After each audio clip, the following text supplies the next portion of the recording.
I guess we're heading into holiday season, believe it or not. I don't have many comments. Today is a follow-on in some respects, almost all respects actually, to our last meeting. The two sets of regs we will now be in the position to vote on and have further discussion and a vote on the budget. We will also return to a conversation on workforce development and thinking through FY19. And you all would have seen my memo yesterday with thanks to Katie and Joni and Joan and Eleonora for the help in sort of thinking through both the evaluation process and sort of this model of continuous improvement for the agency and how the two intersect. And thanks to the commissioner for helping to think that through, and your partnership and sort of openness to a somewhat new but also just enhanced process, I think, for this year with the 360-degree element. So look forward to that. I don't have other comments. Undersecretary doesn't have comments. Commissioner. Great. Thank you, Chair, members of the board, members of the public, and our team here who've joined us here this afternoon. Thank you for coming to our board meeting today. The first thing I wanted to note for the board and for the public is that next month's meeting will be held off-site. It's going to be on Cape Cod at the Heritage Museum and Gardens in Sandwich, Massachusetts. We provided you with the details and address information on the agenda for today, but we will share that information with you between now and then. And we'll also be looking to schedule something within that region for the morning, and we'll provide you with detailed information about any visits that we might make in the course of that day as well. I wanted to start with more operational updates by just letting everybody here know that we are quite advanced in the hiring process for the 21 positions that had been identified under our FY18 budget in the plan that we had worked through last year with strong support from the Secretariat and with support from Administration and Finance.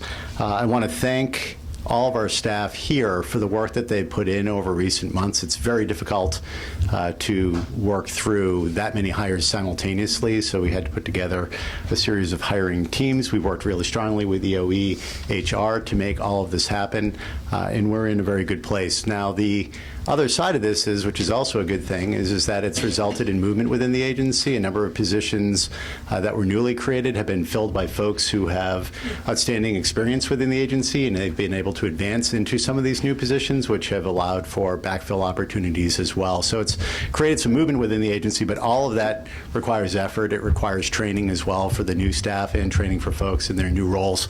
And I thank everybody on our team for the effort that they've undertaken to do that. I also want to note, as I said last month, although the difference is last month we were going to do it and now it's happening right now, that the rate increase that was included under the FY18 budget has been implemented effective October. So that means that this month of November, as we're paying on the October receivables, that a 6% across the board rate increase is going into effect retroactive to July 1st of 2017. It's the highest individual rate increase in the history of this agency. We're obviously really happy that we've been able to accomplish that. And again, a lot of effort has gone into that. That means every one of the contracts that we have in place with our contractor providers needed to be revised. So that's a set of activities here, and it's a set of activities out in the field. Obviously, everybody was highly motivated because we wanted to implement a 6% increase and they wanted to receive it. But that doesn't do anything to diminish the amount of work that goes into that. And again, grateful for everybody's lift in accomplishing that. I also want to note that we're well underway in introducing the differential licensing model. This is something that we developed over the course of several years. We piloted it, but with the advent of the LEAD system, we were able to move that into a statewide program, and we did that at the end of September, working really, really closely with our licensing staff to make sure that we're being responsive to their needs in terms of this rollout. I think folks have done a magnificent job. Our field operations staff and the licensors themselves have really leaned into this. We're starting to get, I think, real value out of the LEAD system. We have simultaneously, as part of the differential licensing move, launched phase 2 of LEAD, and we're in the process of developing phase 3 of LEAD. So this is exciting work, and I want to note that that we're well into what we had hoped to accomplish with the introduction of a differential licensing model.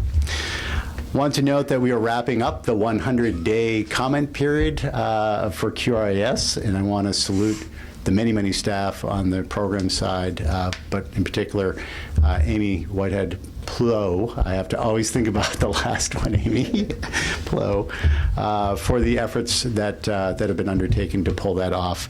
We've had a series of statewide meetings. We've had lots of opportunity for folks to provide input through a survey. Between the statewide meetings and the webinar, we've had 355 participants just in those sets of activities. But we've also had almost 1,200 folks participate in the survey.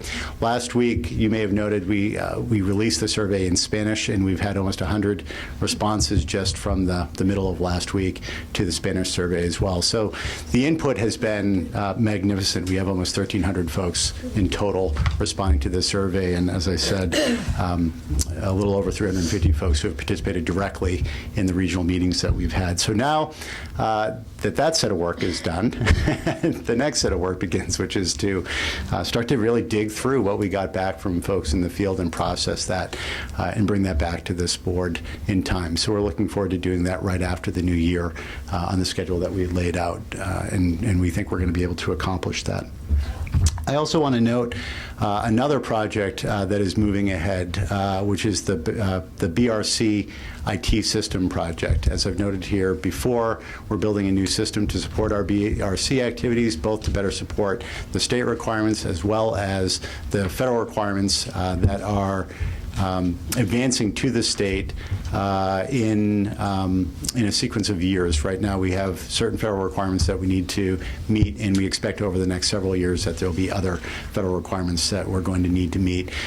This is a really intensive project that is demanding both in terms of the development, but also in terms of the change management component. A lot of activity here within the agency, and there'll be new expectations as well on the field. So we're working really closely with the development team on this project, with the governor's office, with the executive office of education, and with Mass IT, whose new name I'm eventually going to master. I know it's TSS, but I haven't figured out the acronym yet.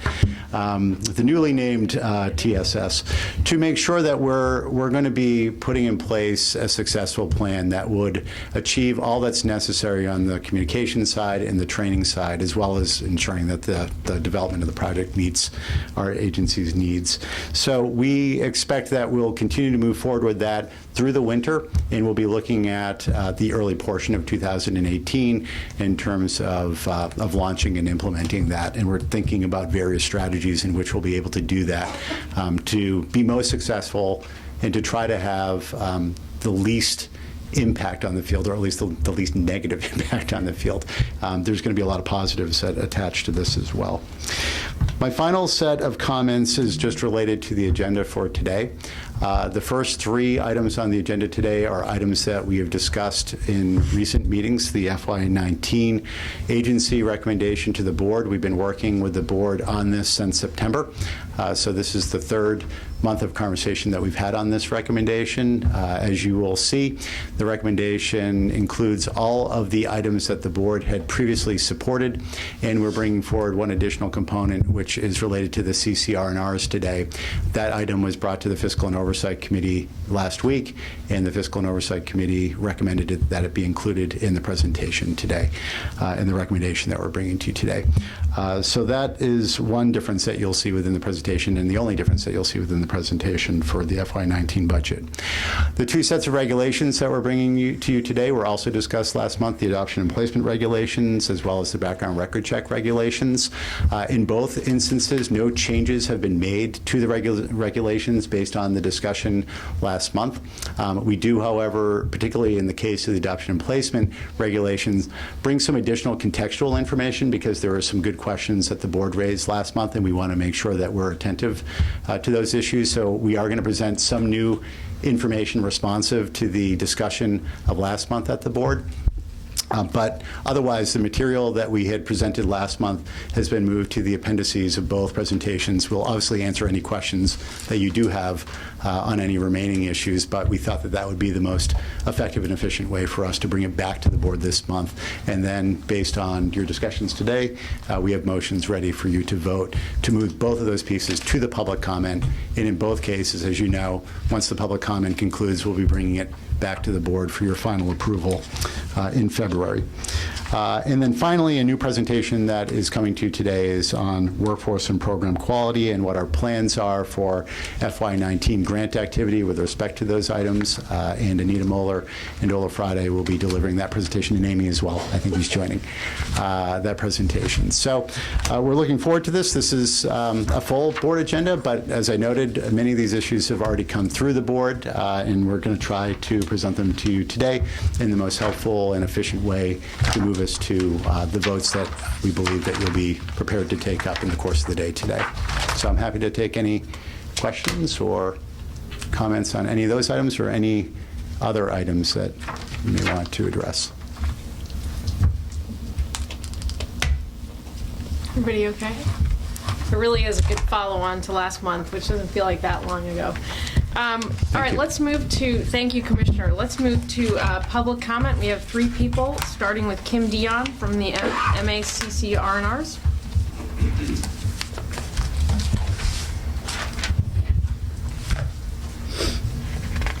Good afternoon.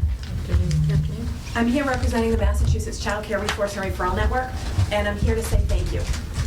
I want to thank you for listening to our testimony last month and understanding the conditions that our workforce is experiencing at this time. Thank you, Commissioner Weber and Bill Concannon and Carol Meehan for presenting our information at last week's Fiscal Subcommittee. And thank you to the Fiscal Subcommittee for supporting our request for additional funding. We welcome any requests for additional information that you may have so that we can continue the process and work towards a successful outcome in the fiscal 19 budget. Thank you. Thank you. Selena Reyes from SEIU Local 509.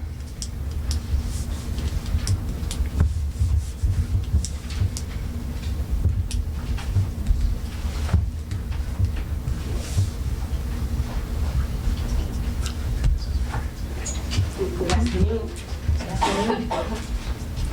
I bring all the time with my interpreter because I want to offer the best testimonial, the best communication, be clear and something like that. Welcome. Bueno, quiero agradecer a la directiva la oportunidad de estar aquí hoy. First of all, I want to thank the board for the opportunity to be here. También quiero agradecer que la encuesta del QRA finalmente se haya enviado en español. I also want to thank that the QRA survey finally went out in Spanish. Pero también me gustaría que simultáneamente, cuando se envíe una encuesta, se haga simultáneamente en los 2 idiomas. And it would be great if in the future, when you guys do surveys, it's automatically done in that way, in 2 languages. Yeah, because nosotros representamos, pienso que el 85% de educadores hablan español. About 85% of the educators are native Spanish speakers. Pero de igual manera agradezco los esfuerzos. But anyhow, we really thank your efforts in this. Pero estamos aquí hoy porque definitivamente el estudio de transportación es algo que nos impacta negativamente a nosotros como educadores y a nuestra familia a la cual representamos. And the main point that I'm here today is because the impact that the study on transportation will have on us as educators and the families that we serve. Pero también es un impacto negativamente para los niños a los cuales les proveemos cuidado ya por un largo periodo, ponerlo en una estabilidad y tenerlo que mover por falta de una transportación. And it also has a very negative impact on the kids that we've been taking long term. Now they would have to be relocated because of lack of transportation. So, estamos siguiendo bien de cerca lo que es este estudio, ya que quizás en otros estados ha funcionado, pero a nosotros nos impacta negativamente a quitarle esos soportes a las familias que necesitan. Quizás en otros estados tienen un sueldo mínimo más alto que aquí en Massachusetts y le puede ser más cómodo. We're following very close this study because we know it has worked in other states. but it is different here. It's impacting us in a negative way. Perhaps other states have a higher minimum salary. Los estados que escuché que mencionaron, me parece que mencionaron New York y ellos tienen un sueldo mínimo mucho más alto que nosotros aquí en Massachusetts. I know part of the states that were brought up, that were mentioned, was New York. And you guys know that they have a higher minimum salary than we do have here. Y nada, solamente quiero recordarle que nosotros estamos aquí, que contamos con el apoyo de ustedes en tomar la mejor decisión que no afecte negativamente a nuestra familia. So I really want to thank you and for the support that you have given us, and we know you will make the best decision that it won't affect our families in a negative manner. Sí. Y el estudio no nos beneficia en este momento en nada. The study doesn't seem to be pointing in that direction, doesn't seem to be helping in that. Thank you. Thank you. I have Lindsay Mulkelski from CLU and company. Look at that. And it's just a wait, just in time.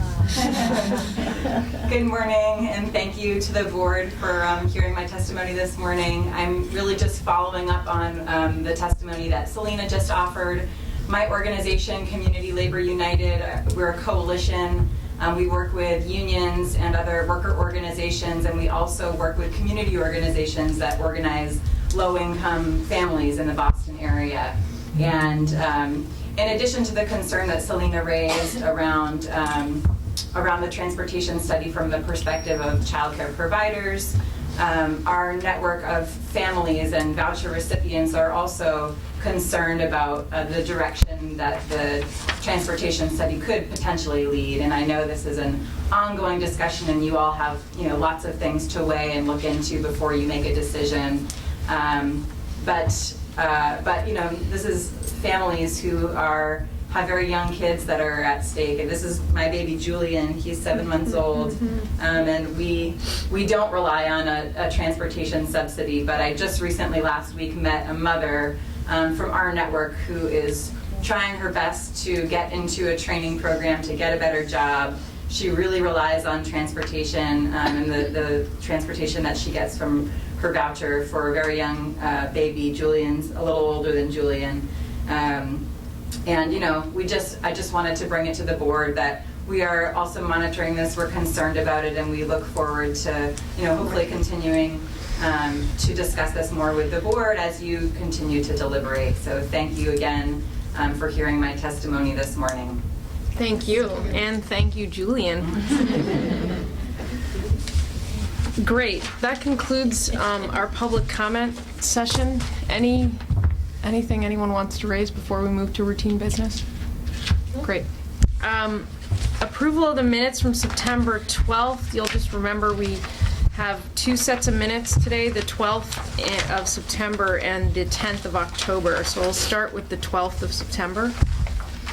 I don't have any edits or changes. Anybody? Okay, make the motion that we approve the minutes as written for September 12th, 2017. So moved. All in favor? Aye. Thank you.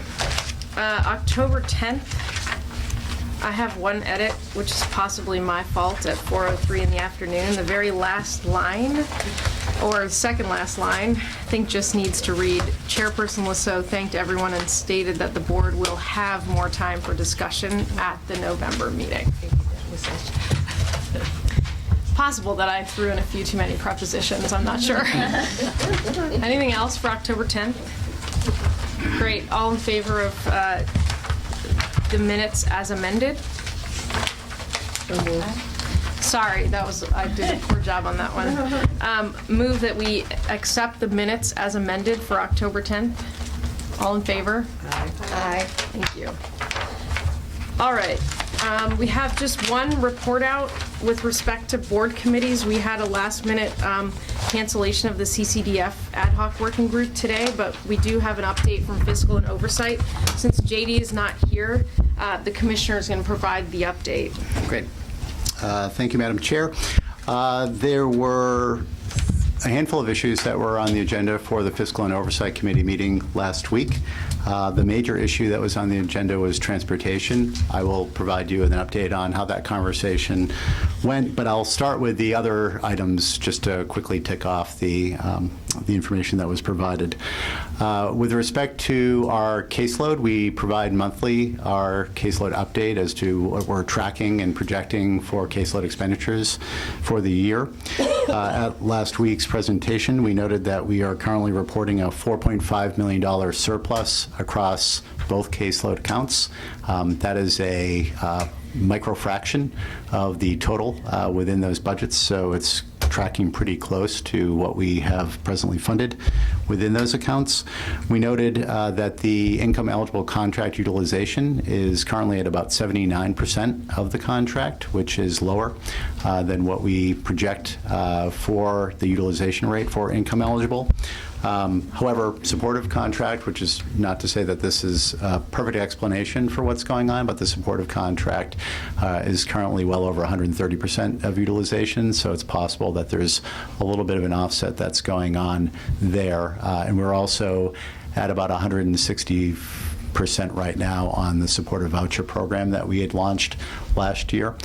So there's a major uptake in terms of vouchers for supportive children, those children who are currently within DCF's purview. So those were the big takeaways for the caseload review. We also provided a market rate comparison. That actually had been an item that had been brought up at last month's meeting to get a sense of how close we were to the 50th percentile of the market rate in all regions and within all types of care. The result of that review is that we've made substantial progress over the course of the last several years as a result of the increases, particularly when you take into account the 6% increase towards the 50th percentile of the market rate in most categories of care, and that information is provided to each member of the board here. That was the goal that had been established by the board a little over 2 years ago as part of a 2-year plan to try to get to the 50th percentile of market rate within most categories of care. We also presented the information that had been provided to us by the CCR&R network. That information has been included in the appendices for the FY19 budget recommendation today, and as I noted earlier, was included in the recommendation that we're bringing to the board for discussion today and for potential vote today. The fourth issue, as I noted, was the transportation, the transportation report that we had received from PCG. We had been directed to do a cost estimate for what the impact would be if we were to implement the two major recommendations of the PCG report. That is to move to a rate of $12 one way and $18 two way, which would double the rate that we're currently paying to our providers, and apply that to PCG's recommendation to focus on supportive children in school-age transportation. The result of that formula was that we would be spending approximately $65 million on transportation, which is about $25 million above what we're currently spending on transportation. So just implementing those features alone would have a significant impact on cost of transportation to the agency and to the Commonwealth. I should have noted before we had issued that presentation, we had done a more formal public comment period. There was actually a significant amount of attendance within this meeting. We probably had 12 to 15 folks from the public who attended, representing MADCA, the other contract providers, the Family Child Care Systems, and our family child care providers. SEIU was present within the course of this. And so we took public comment, and there was, within the public comment, there were the following themes. Transportation is necessary for some children, as we heard in the public comment period today. There was acknowledgement that some aspects of the system do not work and that there are inefficiencies within the system.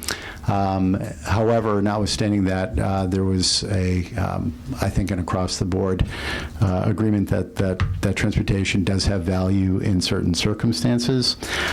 The manner in which our system is currently operating is very onerous on programs, and several of the folks who testified had said that all things being equal, they would, if they could get out of one aspect of what they're working on right now, it would be transportation, because it's so cumbersome, but because they see it as so central to their mission, it's something that they would like us to be very thoughtful about as we're designing our recommendation and any decisions that we might make with respect to transportation. We concluded with a series of questions that were intended to help us try to get to a next step of work beyond what I had just reported earlier was the cost impacts that we had undertaken. Is it important to increase rates? Is the total cost an important factor to consider? If we increase rates, what is the total amount of funding that we want to spend on transportation? Are we willing to continue to allocate a significant amount of funds to transportation in lieu of applying those funds to other areas such as access, rates, or other quality activities?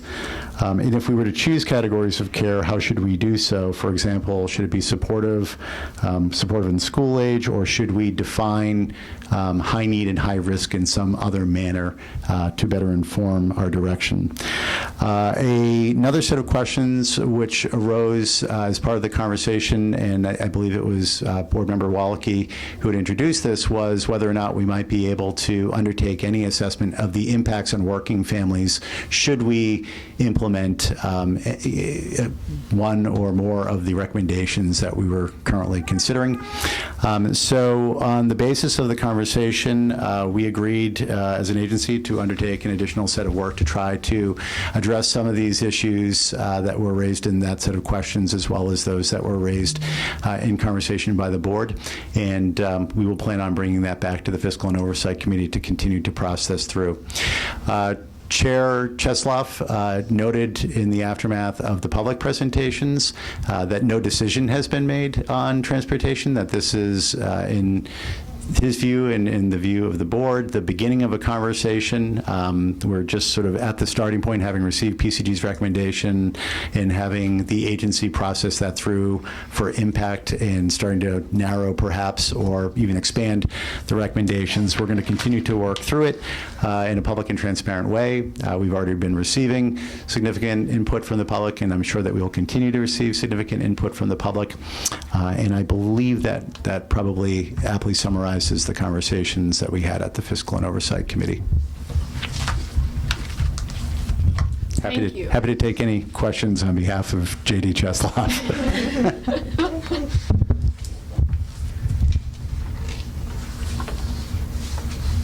All set? Thank you. Thank you, Commissioner. So we will now move to our main agenda items, beginning with the FY19 budget, where I will have a discussion and a vote.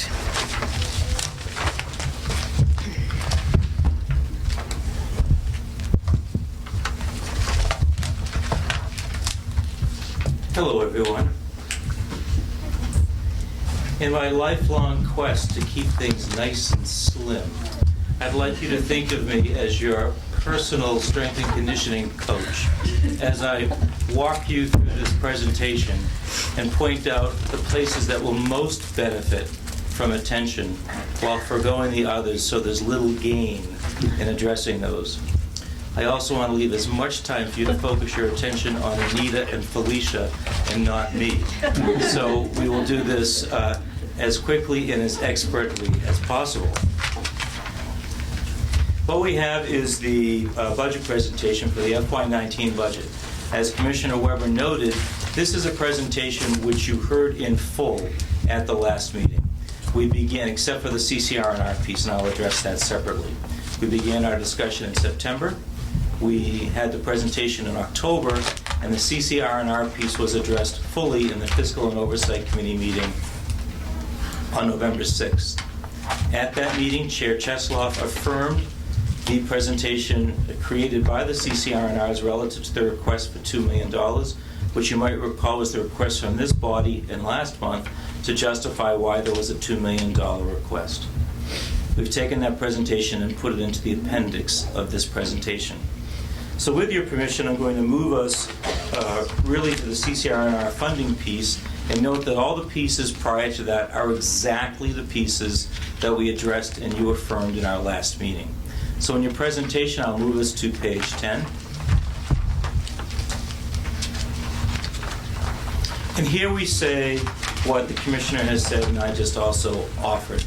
The representatives from the CCR&Rs testified last month on their need for additional support to do the work that they have been doing. They offered relative to the funding decrease from a 9C cut in 2009 and the increase in vouchers, as well as the cost of staff that they needed an additional $2 million. In fact, that is what was presented to the Fiscal Committee last month and is documented in the appendix to this presentation. And I'm very happy to address any piece of that appendix or in whole if people would like that. Where we're left at this point, and to offer to you as a board to consider, is that EEC is now offering to you a proposed budget of $29,248,000 to recommend to the Secretary as the proposed funding for FY19. The pieces of that there are outlined for you and have not changed since the last time. A release of more vouchers in FY19, a 3.93% for center-based providers, equal to what the family child care providers will be receiving, 2 additional attorneys, 9 additional background records check specialists, 5 licensors, some validation clerks, and a business process redesign to study licensing and a better or best way to approach that, as well as the CCR&R funding request of $2 million. That's what gets us to $29 million. So I leave you with that and invite you to ask me any questions if you would like.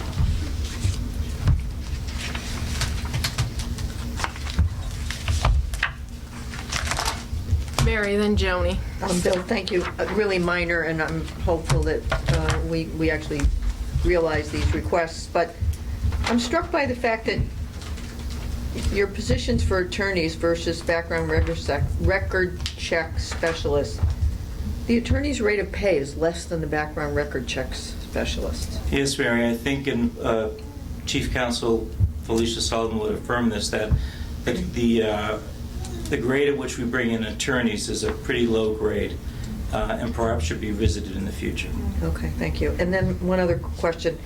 The business process redesign study that's proposed, do you see that having any impact on the number of licensors? Will it address the issue of staffing, or is it more about the process, or both? I think it's primarily about the process, but I don't think you can look at the process without looking at the staffing and how everything is delivered in the field. And yet, we feel we need to move forward on the licensor positions prior to the study. Yes. Joni. So, Can I make just, Sure. if I may just add an Yes, you addendum? may. Thank you. Specifically, these 5 positions that are contemplated here are for the monitoring of license-exempt programming, which presently we are not responsible for, but will be responsible for effective September 30th of 2018. So it's roughly, although I can't say that this is the commitment that we're making, but you could think of it as a position per our 5 licensing regions to be able to undertake that work. So that is new work that no matter how we look at how we're designing it, we're going to have to undertake sooner rather than later. And we feel confident that we will need the positions next year and that we would need those positions on an ongoing basis regardless of any other redesign activity that we might undertake. Thank you, Commissioner. so I have two comments. One, I think some of my answers will be addressed in our last presentation when we talk about the program and workforce development. But it does continue to surprise me that we don't have any request for increasing our capacity in the department.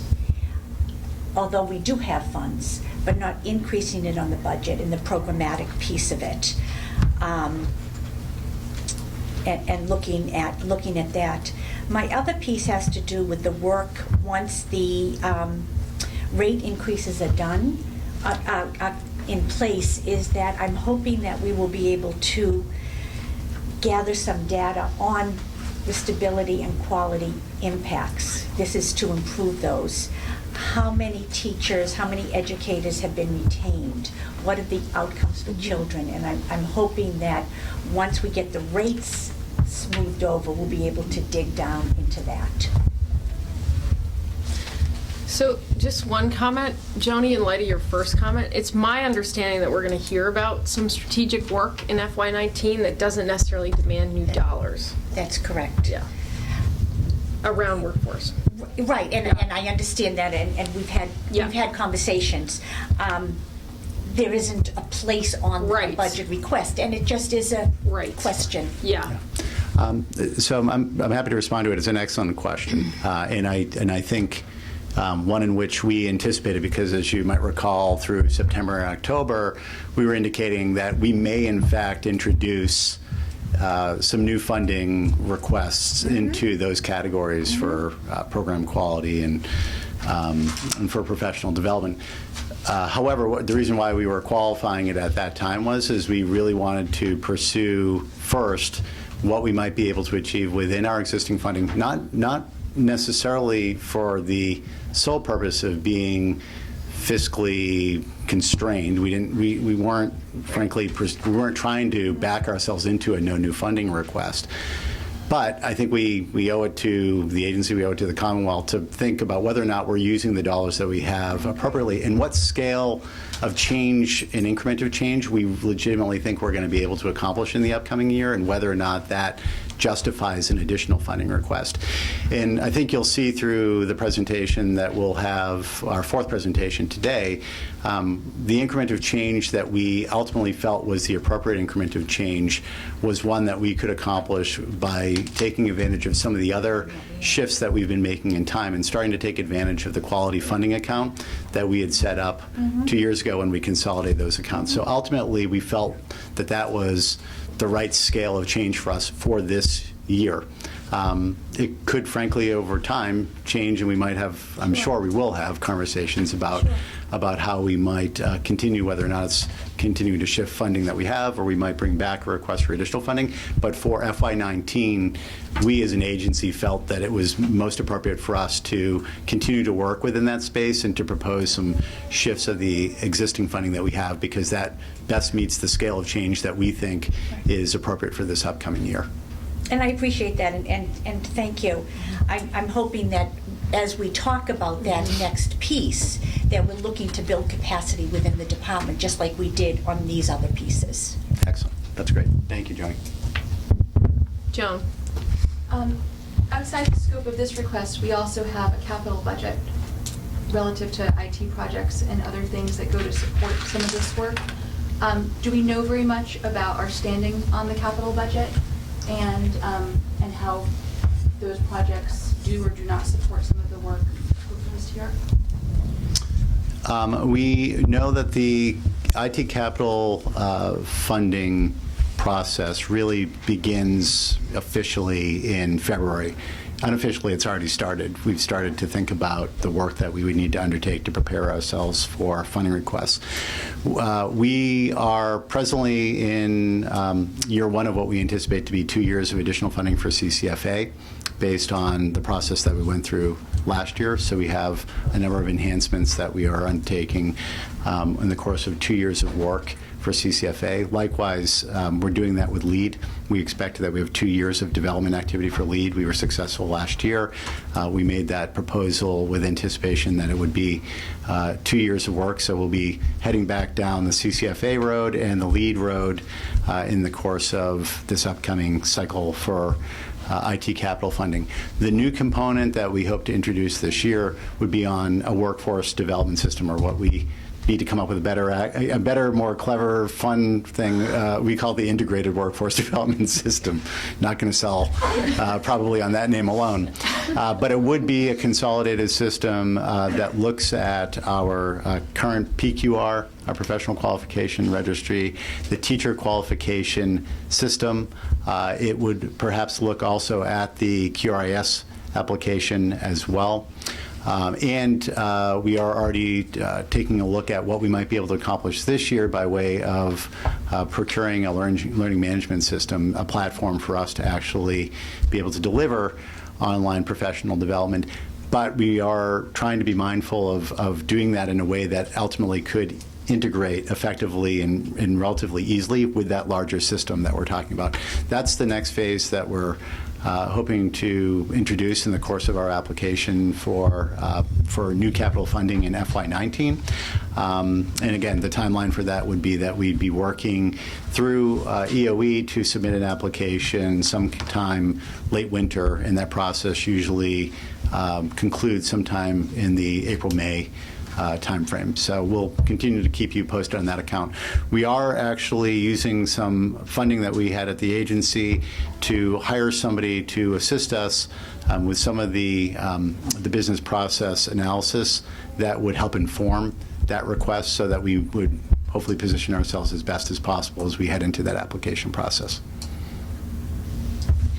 Undersecretary, do you want to add something? Yeah, and just to maybe connect those dots, that an IT system is only as good as an opportunity to really define exactly how it's going to connect effectively with the goals of the agency and with the staffing capacity of the agency. So I think the business process redesign aspect of that is key, and also helps us make the case to TSS, which I also forget all the time what it stands for. But it is the new secretariat level, which is important. This will be the first time that the secretariat level technology agency for the Commonwealth is making those capital decisions, which elevates their level of consideration and prioritization differently than it has been in the past. So it puts the onus on each of the secretariats to make an even stronger case for a really competitive pool of funding that's available for IT projects across the entire Commonwealth, most of which are of a scale that looks very different than the projects that the Executive Office of Education put forward. And the business process redesign thinking connects, I think, across a lot of the priorities in the budget, not just the licensing effort, but I would encourage us to think about that as it relates to the background record check process, because that really is not just the BRC specialist, but as I understand it, the validation clerks. And the BRC specialist estimate does not include the license exempt portion of the caseload that's going to be coming at the agency, right? So there's just a lot of questions that I think we'd want to ask about who needs to be full-time staff at the agency and how to better utilize the new IT capacity that we'd have coming online. And then the other piece, and I know this relates to the comments we heard from Kim Dion, is how could we also consider that an important aspect of how we look at the needs of the R&Rs, also related to IT capacity, because that is a really almost entirely manual process.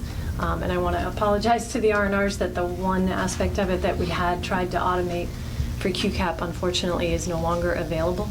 But it was successful for the time that we were able to use text reminders for folks that had appointments with the R&Rs rather than mail or phone, which are the current communication methods as I understand it. Working with the R&Rs to understand how to use what all of us consider, an attachment to our body as a way to connect with families is an important part of that conversation. Sheila, just one more quick question. I know you've already made some headway, but are you confident that you'll have all these jobs filled by July, or certainly when the new fiscal year begins? Pretty much. So each of the positions that is identified here for FY19 would be contingent upon our receiving the funding within the FY19 budget. So we wouldn't start the hiring process as we did this year. We wouldn't start the hiring processes until July 1st, or until we were close enough to a final budget that we and I think the Office of Administration and Finance feel comfortable enough So that the funding would be there. You think, by necessity? Yep, and to put it some scale here, because the total number of positions here is actually identical, as it turns out, to the total number of positions that we hired this year. It's a solid 3 months of intense activity for us to get those hirings complete, even if we start right after the beginning of the fiscal year. So. Other comments or questions about the budget request? Just one takeaway for me is, as we think about this submission and some of the conversations going forward, to elevate the role of this business redesign in light of these other pieces, so that it's not necessarily seen as an independent, that it's tightly connected, and that we would be better off if we coupled it with the personnel asks about personnel. Yeah, thank you for making that comment. Yeah. The only, if I may, I think just to perhaps provide an explanation for separating it out is that, sometimes the lift for different categories of funding can be heavier. So personnel is not the easiest lift. So separating it out gives us the ability to sort of right. I take your point. Message the benefits of the redesign piece in relationship with the hirings, but I think that's our reason for not aggregating them. Makes sense. I don't know about others, but just one comment is, I do feel, as I did last month, that this is a really strong, well-organized, kind of well-reasoned request that follows on a very productive couple of years in thinking through the budget in light of the priorities and the agency's ongoing growth and impact. That's just my view would be at this juncture. I make a motion? Move that the Board of Early Education and Care, in accordance with General Law C-15D4, hereby adopts the Commissioner's proposed fiscal year 2019 budget request as its budget recommendation, and further authorizes the Commissioner to submit the Board's final budget recommendations to the Secretary of Education. Second? Second. All in favor?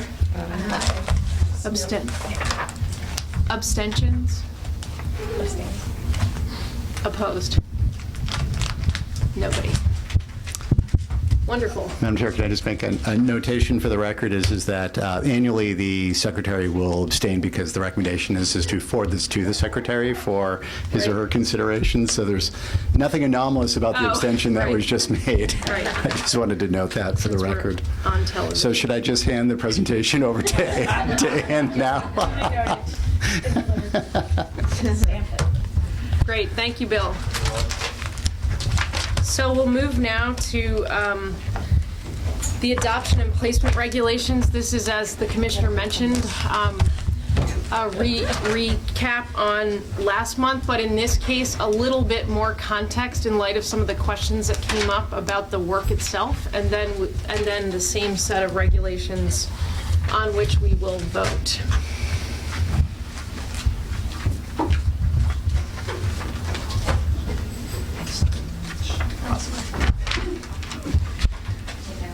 No worries.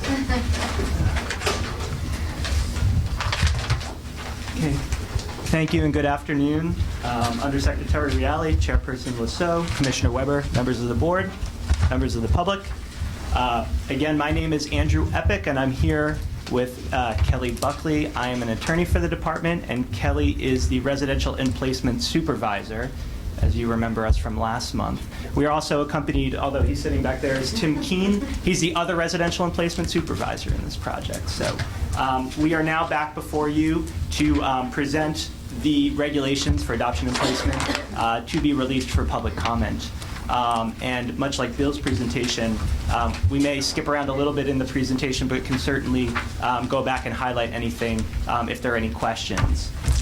Because the purpose of today's presentation, go ahead, is to present a little bit of context to the board. As some of you recall, there was a presentation in June 2016 where some of the regulation and regulatory changes were presented. And then, of course, we had a presentation last month. and there were some good questions that were raised by the board members regarding certain aspects of the system that we wanted to make sure we came back and gave fuller information to you all prior to the vote. Information that was accounted for in the regulations previously, but maybe we just didn't have the information handy for you. Things such as, let me see, what did I have here? Regarding financial consideration for adoptive families and the EEC-DCF regulatory framework. I know there was a lot of questions about that. So fortunately, Kelly can explain that in great detail, and I will do the best I can to help out on that front. There were some other questions about data collection and the training hour requirement. So we're going to highlight some of those specific concerns that were raised with the hope to get the board, you all, to vote for release of these regulations for public comment. Of course, those regulations may change throughout the public comment period, and we expect that they may to some degree. But also note that this has been a long regulatory process that we've highlighted in previous presentations and won't go through the timeline again because we've done it a couple times. But note that we feel pretty strongly that there's been a robust engagement with the field, with the adoption providers and the foster care providers that had a ton of input in these regulations, and we feel pretty strongly that these are ready to go to the public writ large. So I'm going to go through these slides pretty quickly, but we can certainly come back because these were slides that were presented back in 2016 and maybe information that's fairly basic. But we just wanted to start from a very high level, just noting that with respect to adoption, Massachusetts is an agency state, meaning that all adoptions need to be processed by a licensed adoption agency. That is relatively unique to Massachusetts. Most other states allow someone like an attorney or some other person to facilitate the adoption process. And it's actually illegal in Massachusetts to advertise or actually execute an adoption without using a licensed placement agency. And they actually have to be nonprofit entities in Massachusetts and obviously follow all licensing requirements and regulatory requirements. And we presented some of this information last month, but there are 34 licensed adoption agencies that operate in compliance with state regulations, and part of the licensing overview process that Kelly and her staff and Tim's staff engage in is visiting the programs and reviewing files, reviewing home studies, reviewing case notes, legal documents, conducting surveys of adoptive parents. And the purpose of those regulations and oversight is to ensure that regulations are being followed and that that all adoptions are in the best interest of the child and all members of the adoption triad, as we refer to them as, birth parents, adoptive parents. As that last bullet mentions, there's obviously social, psychological, legal processes that affect all parties throughout their lifetime. So the regulations and the oversight of those programs is meant to strike the balance between all of those sometimes differing interests to ensure that adoptions are in the best interest of the child. I'm going to go through this very quickly because I highlighted it last time in 2016, but there's a network of international, national, and statewide laws and regulations that govern adoption. So with respect to international adoption, there's the Hague Convention that is very complicated. I'm not going to go into it here, but just note that there is international considerations when children cross country lines for adoption. In addition, when children cross state lines for adoption, there's a thing called the Interstate Compact on the placement of children, and that's kind of like a uniform set of laws that states follow or buy into and enact to ensure that when adoptions cross state lines, that proper procedures and policies are followed, again, to ensure the best interest of the child. And then Massachusetts, of course, has its own set of laws, and those are set forth at Chapter 210 and our enabling statute 15D that states that agencies must follow when executing an adoption. And this is a little chart that hopefully, well, Kelly can explain a little bit, but I think sometimes a visual of getting a sense of the regulatory landscape is helpful. I know that was some of the questions, and we have one of these for the foster care program as well, but I'll let Kelly speak a little bit about this chart. Sure. So this slide demonstrates the actual oversight structure, with EEC being the regulatory authority. So EEC, as Andrew stated, we regulate and license 34 nonprofit private adoption agencies. Some of the services that are provided are home studies, background record checks, counseling services, service planning, intake assessment, legal proceedings, and then the end goal is finalized adoption, and that's both for domestic and international. So, moving on to the foster care system. Thanks, Andrew. There are about 24 foster care agencies in Massachusetts who run a total of 52 programs across the state. EEC licenses these agencies to assure they're in compliance with regulations regarding supervision, oversight, and approval of the homes. EEC oversees the agencies, not the individual homes.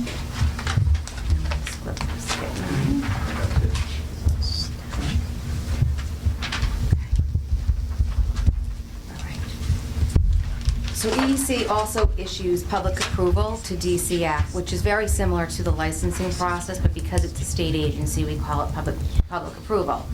But it's very similar, and it's the same set of regs. DCF enters into contracts with agencies to provide foster care services and oversees the foster homes. DCF and all contracted agencies are required to follow EEC regulations, and they may request variances from EEC and mostly DCF when it comes to kinship homes. The EEC regulations really set the foundational standards for DCF and other licensed entities to follow, which promote permanency for kids. DCF contracts with foster care agencies to provide more acute services, such as intensive foster care, with requirements that go above and beyond EEC standards, as well as DCF foster home contracts. There is no conflict between any of this. Yeah. So here's another overview chart, just to kind of highlight. So again, the visual shows that the oversight structure of foster care, both private and DCF public approval. EEC is the agency that licenses or approves both DCF and the private foster care agencies. So DCF has its own regs and policies and contracts. As long as these do not come into direct conflict, they would be fine. The EEC regs really are the foundational standards, which really the more detailed policies and procedures by the other agencies are built upon. The EEC regs must be broad enough to cover all the different types of placement activity while promoting health and safety with the goal of permanency for all children. So some of the, I think we talked a little bit last time about the private foster care agencies, DARE, Mentor, so they contract with DCF. These agencies oversee the homes based on the regulations that EEC has promulgated. So everybody is following the EEC regulations, and then they can go above and beyond that. There's no way you could really write into regulation every contract, every requirement that agencies have, but you have to meet the baseline standards. Okay. Kelly, sorry, am I understanding, are you saying there's additional regulation that's coming only through DCF? Yes. Programs, and how are they not applicable to private foster care agencies? What types of regulations? So DCF has a set of regulations for its departmental foster care, and then they contract with the private foster care agencies, and within that contract, which sometimes mimics what the DCF regs and policies may be. So those agencies, whatever they say, yes, we want to work with the state and we will contract with DCF, they're obligated to follow that. But it's all predicated on the EEC regulations around home studies, so they all have to be in compliance with that. So if DCF wants to go above and beyond that with their own foster care programs, they can, and whatever the private foster care agencies sign up for to do business with, they also have to follow that as well. I just want to make sure there's no misinterpretation, though, is that yes. any foster care agency working with DCF children would have to be following DCF regulations. As well, okay. Correct. Now, can I just clarify one thing that Kelly used, Sure. the term departmental foster care?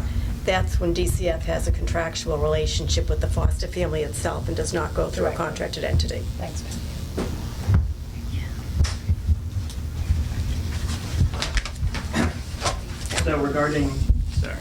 So regarding the kind of scheme that we just demonstrated regarding EEC and DCF, as mentioned, the EEC regulations serve as the foundational standard for foster care programs, and then as Kelly mentioned, through contracts they can provide more intensive foster care services. This slide also notes that that EEC has worked very closely with the Department of Children and Families regarding these regulations to ensure that there are no barriers to recruiting and retaining foster homes, as DCF of course wants to make sure that foster children have an opportunity to have foster homes in an expedient fashion. And to that end, DCF can be granted certain variances that Kelly can go into with some detail if needed, to certain regulations, such as regarding kinship homes or training requirements, to make sure that DCF has the flexibility to ensure that foster homes are available to children depending on the specific needs of the child and the family. So EEC regulations have always addressed training for foster parents. We would say they need to provide training, so it's been fairly vague. The new regs will actually address, you have to have 20 hours of training, and we've also highlighted some of the types of trainings that you have to have.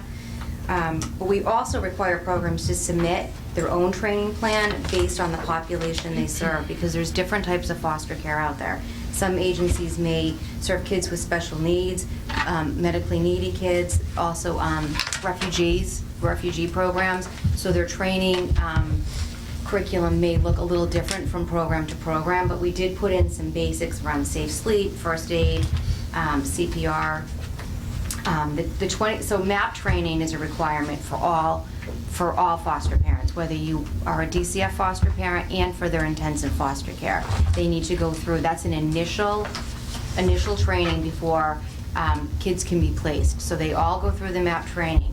Our regs go on to say annual training. What kind of ongoing training should people be receiving?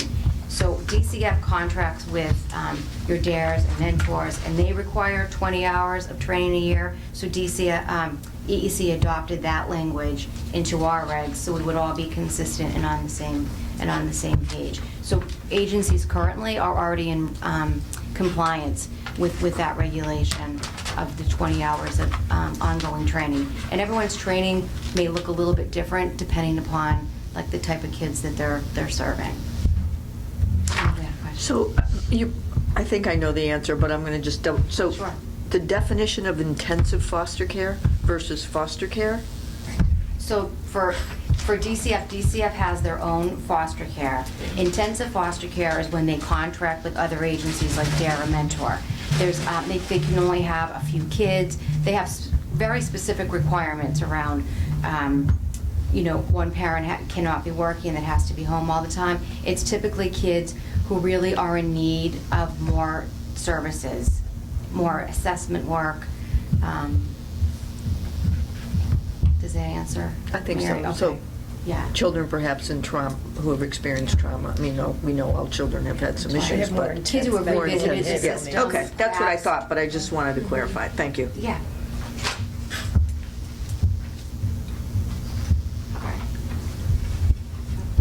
There was a question regarding data collection that came up last meeting. And we just wanted to clarify that our regulations have always facilitated the collection of data, and that's not really much of a change from previous regulation.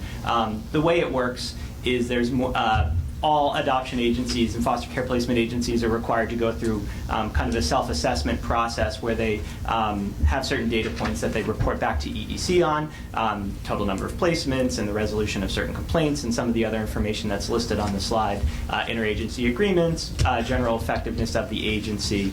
The adoption agencies also have reporting requirements regarding financial assistance provided and post-adoption services provided, including the types of services sought. So we've always been able to collect the data. The question that we have, of course, is what to do with that data, how to house that data, how to leverage that data more than just having it in our notes. So we'll flag that. That while we don't really have a system to house that data right now, I think the idea would be at some point in the future, whether it's an iteration of LEAD or some other system, that we would be able to to leverage the data that we have accessible to us. So we can receive this information at request or upon a visit from a licensor, but ideally in the future we'd like to be able to have that information more electronically, which we just don't have right now. I have a question. Oh, Sheila, go ahead. Just, is there a central database of all children in foster care that anybody knows about? Is it all over in different places, or is it centralized in EEC, or? That would be DCF, not EEC. It would be? Yes. Okay. And they know what For what? level of foster care, where the child is, how long they've been there, when they were removed, and what the plan is for reunification. We feel very good about that? Yeah, actually, I do. Okay, good.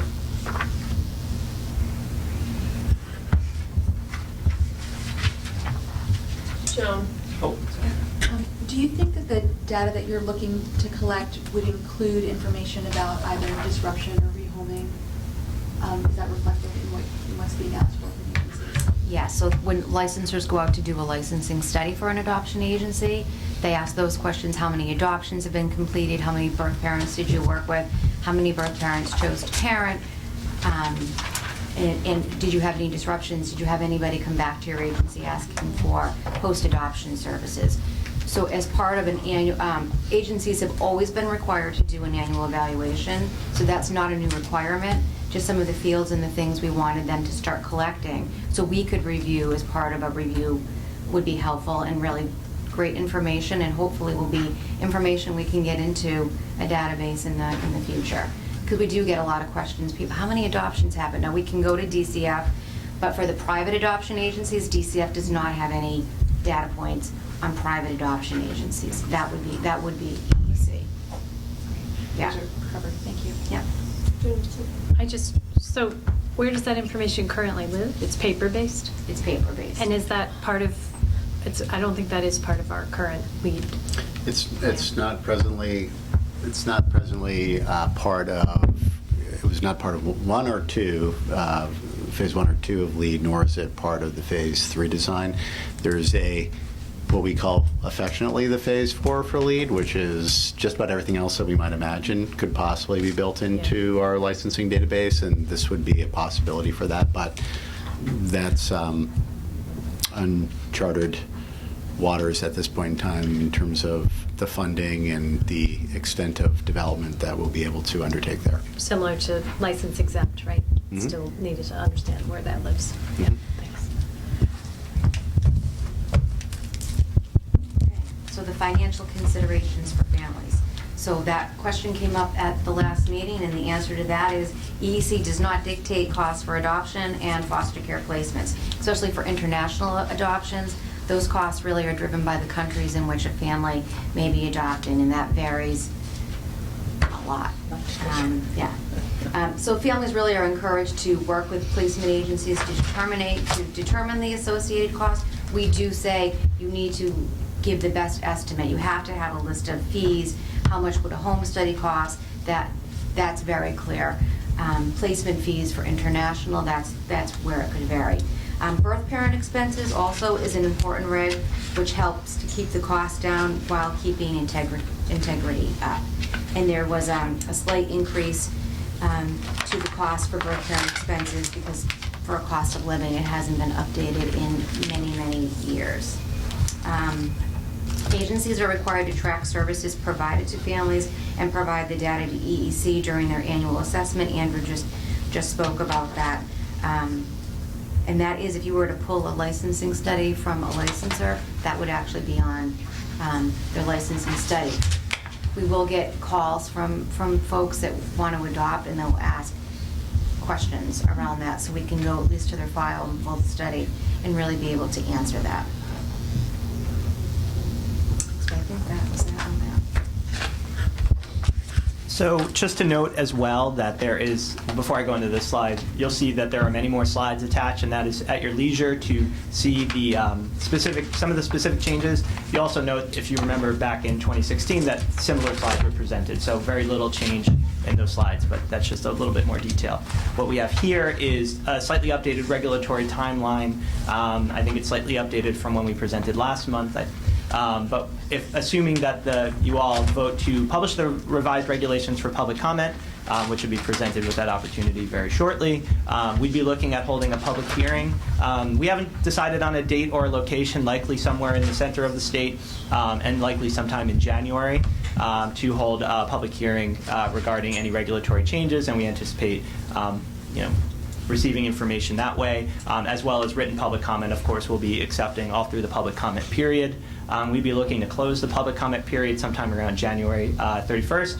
And then we'd be looking to come back to the board in February 2018 for a final vote on the regulations to be published in the Massachusetts Register. We file the regulations with the Secretary of State shortly after that, and then from my calculation, it looked like about March 9th, the regulations would become effective. So this 9-year, I think, project would potentially be at an end. And we will be, the world is unknown at that point. I don't know what I'll do with my time. It'll be amazing. So hopefully that addresses some of the questions and concerns that were raised previous month. You know, I think one of the challenges we faced is there's so much here. You know, how to give you enough you need without going too into the weeds, because we could be here for probably a day going through all the regulations. So, but also note that we will hopefully receive some good feedback during the public comment period. Certainly bring back any highlights that we hear. I think we both feel pretty confident that that the field, both foster care and adoption, is very much in line with the changes made. It was very a strong partnership. At least from my perspective, from the engagement that they provided us. And it was a lot of back and forth about how to really refine definitions and things of that nature. So hopefully we won't find too many hiccups during that process, and we welcome all of that feedback. So hopefully we'll see you guys again in February. But I think we have time for, or did you have anything you wanted to add? No, we also did a lot of work with DCF, and they were extremely helpful over the past several years. So it was nice to get their input and different set of eyes to really think about that, because we really do work very closely together. So yeah. So now we turn it to you. Any last comments or questions? Joan. I just really want to thank Andrew, Kelly, Tim, all of the other EEC staff, both present and past, who worked on these over time. It really was a very long process, but one where you clearly got a lot of very helpful input from a lot of different parties, and I just wanted to thank you for your work on that. I'll give a plug as well that we did reach out again to the Donaldson Adoption Institute that helped us many years ago on this project, and reconnecting with them. I think they're very excited about a lot of the changes that we're making and some of these best practice changes, and have indicated that they may want to highlight some of those when we finally get this completed. So that was good to hear that one of the leading research agencies, organizations is behind the work that we're doing here, and very much done by their research as well. Excellent, that's great. Well, I'll make the motion. Oh, how do you? No, I'm good, thank you. I'll make the motion, a reminder that this is the public comment. This is to put it out for public comment. So I move that the Board of Early Education and Care authorizes the Department of Early Education and Care to solicit public comment in accordance with Massachusetts General Law C-30A and Federal Statute 2013 C-129-2 on the provisions set forth in the standards for the licensure or approval of agencies offering child placement and adoption services, consistent with the department's proposed policy directions and subject to the approval of the final regulations by the board. Second? All in favor? Aye. Abstentions? Opposition? Great. Congratulations. Thank you very much. Tell us about the found time when it happens, okay? We won't have others. I know. I'm just... Plenty waiting behind. We'll find something else. Plenty waiting behind. Thank you. Thanks. Okay, let's move to the BRC discussion. This one, I think, is truly now just a chance to vote on the same set of regulations that were put before us and didn't seem to have any need for further investigation or presentation around comments and questions. But thank you, Felicia.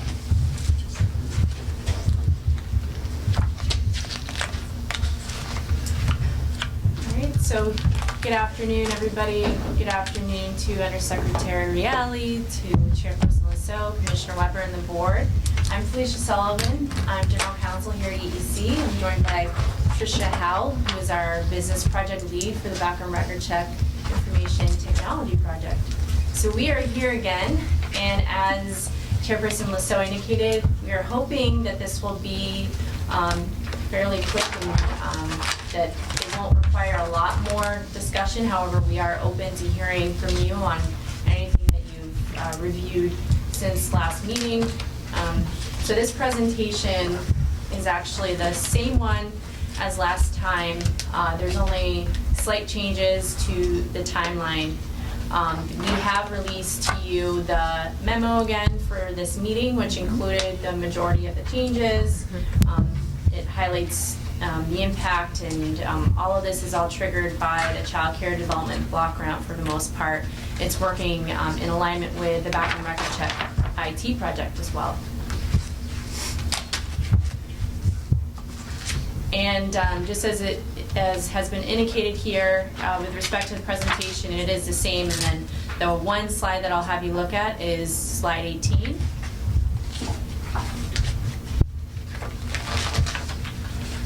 So just going to the timeline for this. So today we are presenting to you the vote on the changes to the background record check regulations. The timeline will involve receiving and reviewing written public comment if you do authorize us releasing the regulations today. We do plan on having 3 public hearing dates, January 3rd, 4th, and 5th. We're planning on having those at 3 different locations within Massachusetts. And then from January 8th through the 19th, we'll review the public comment and we'll revise regulations accordingly. And then we will be back here on February 13th, 2018 to present the final version of the regulations for your vote. And then if all goes well with that board presentation, then we will submit the final version of the regulations to the Secretary of State's office on February 23rd. And that would mean they would become effective on March 9th of 2018. So does anyone have any questions, comments, anything we can answer? I'm just sorry, Felicia, just a quick question, but the public comment period closes on the 3rd, or no? No, it would receive and written. Yes. Written. The written public comment. Yes. And then the hearings. Yes.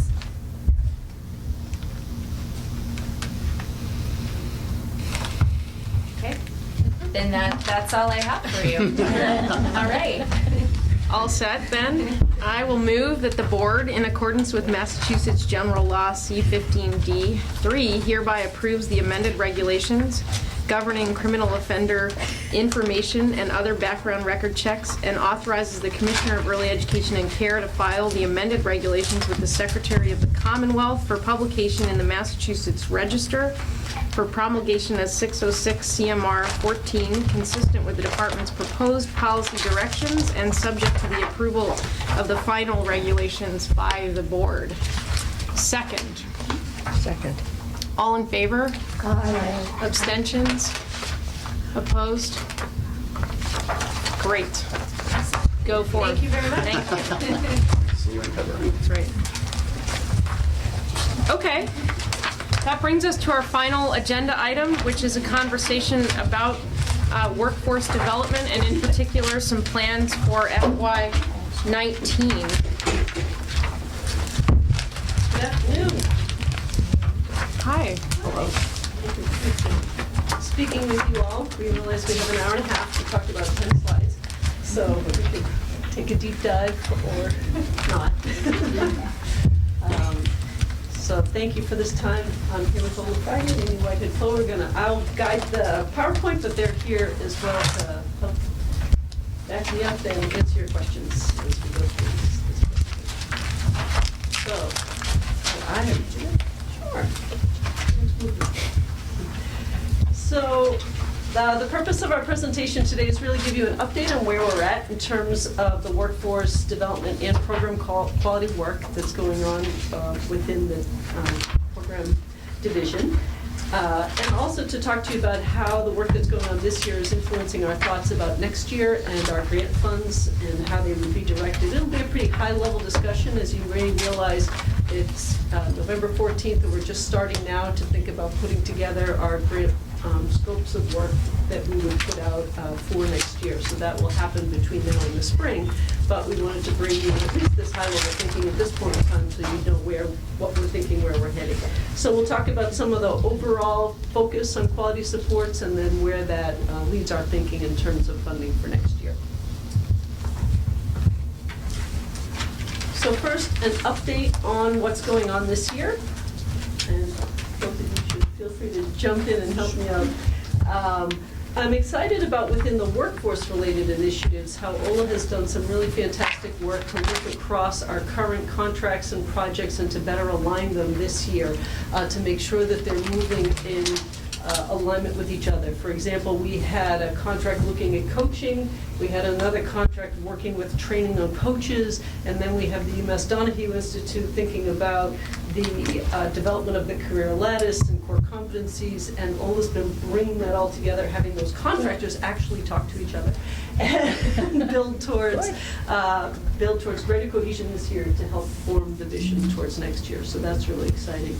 Also, the core competency and career lattice work moves forward. We are just speaking about bringing that work to the subcommittee next month, so you can take a deeper look at that, where we're at with that work at the December subcommittee of the board. So we'll have more for that for you in the near future.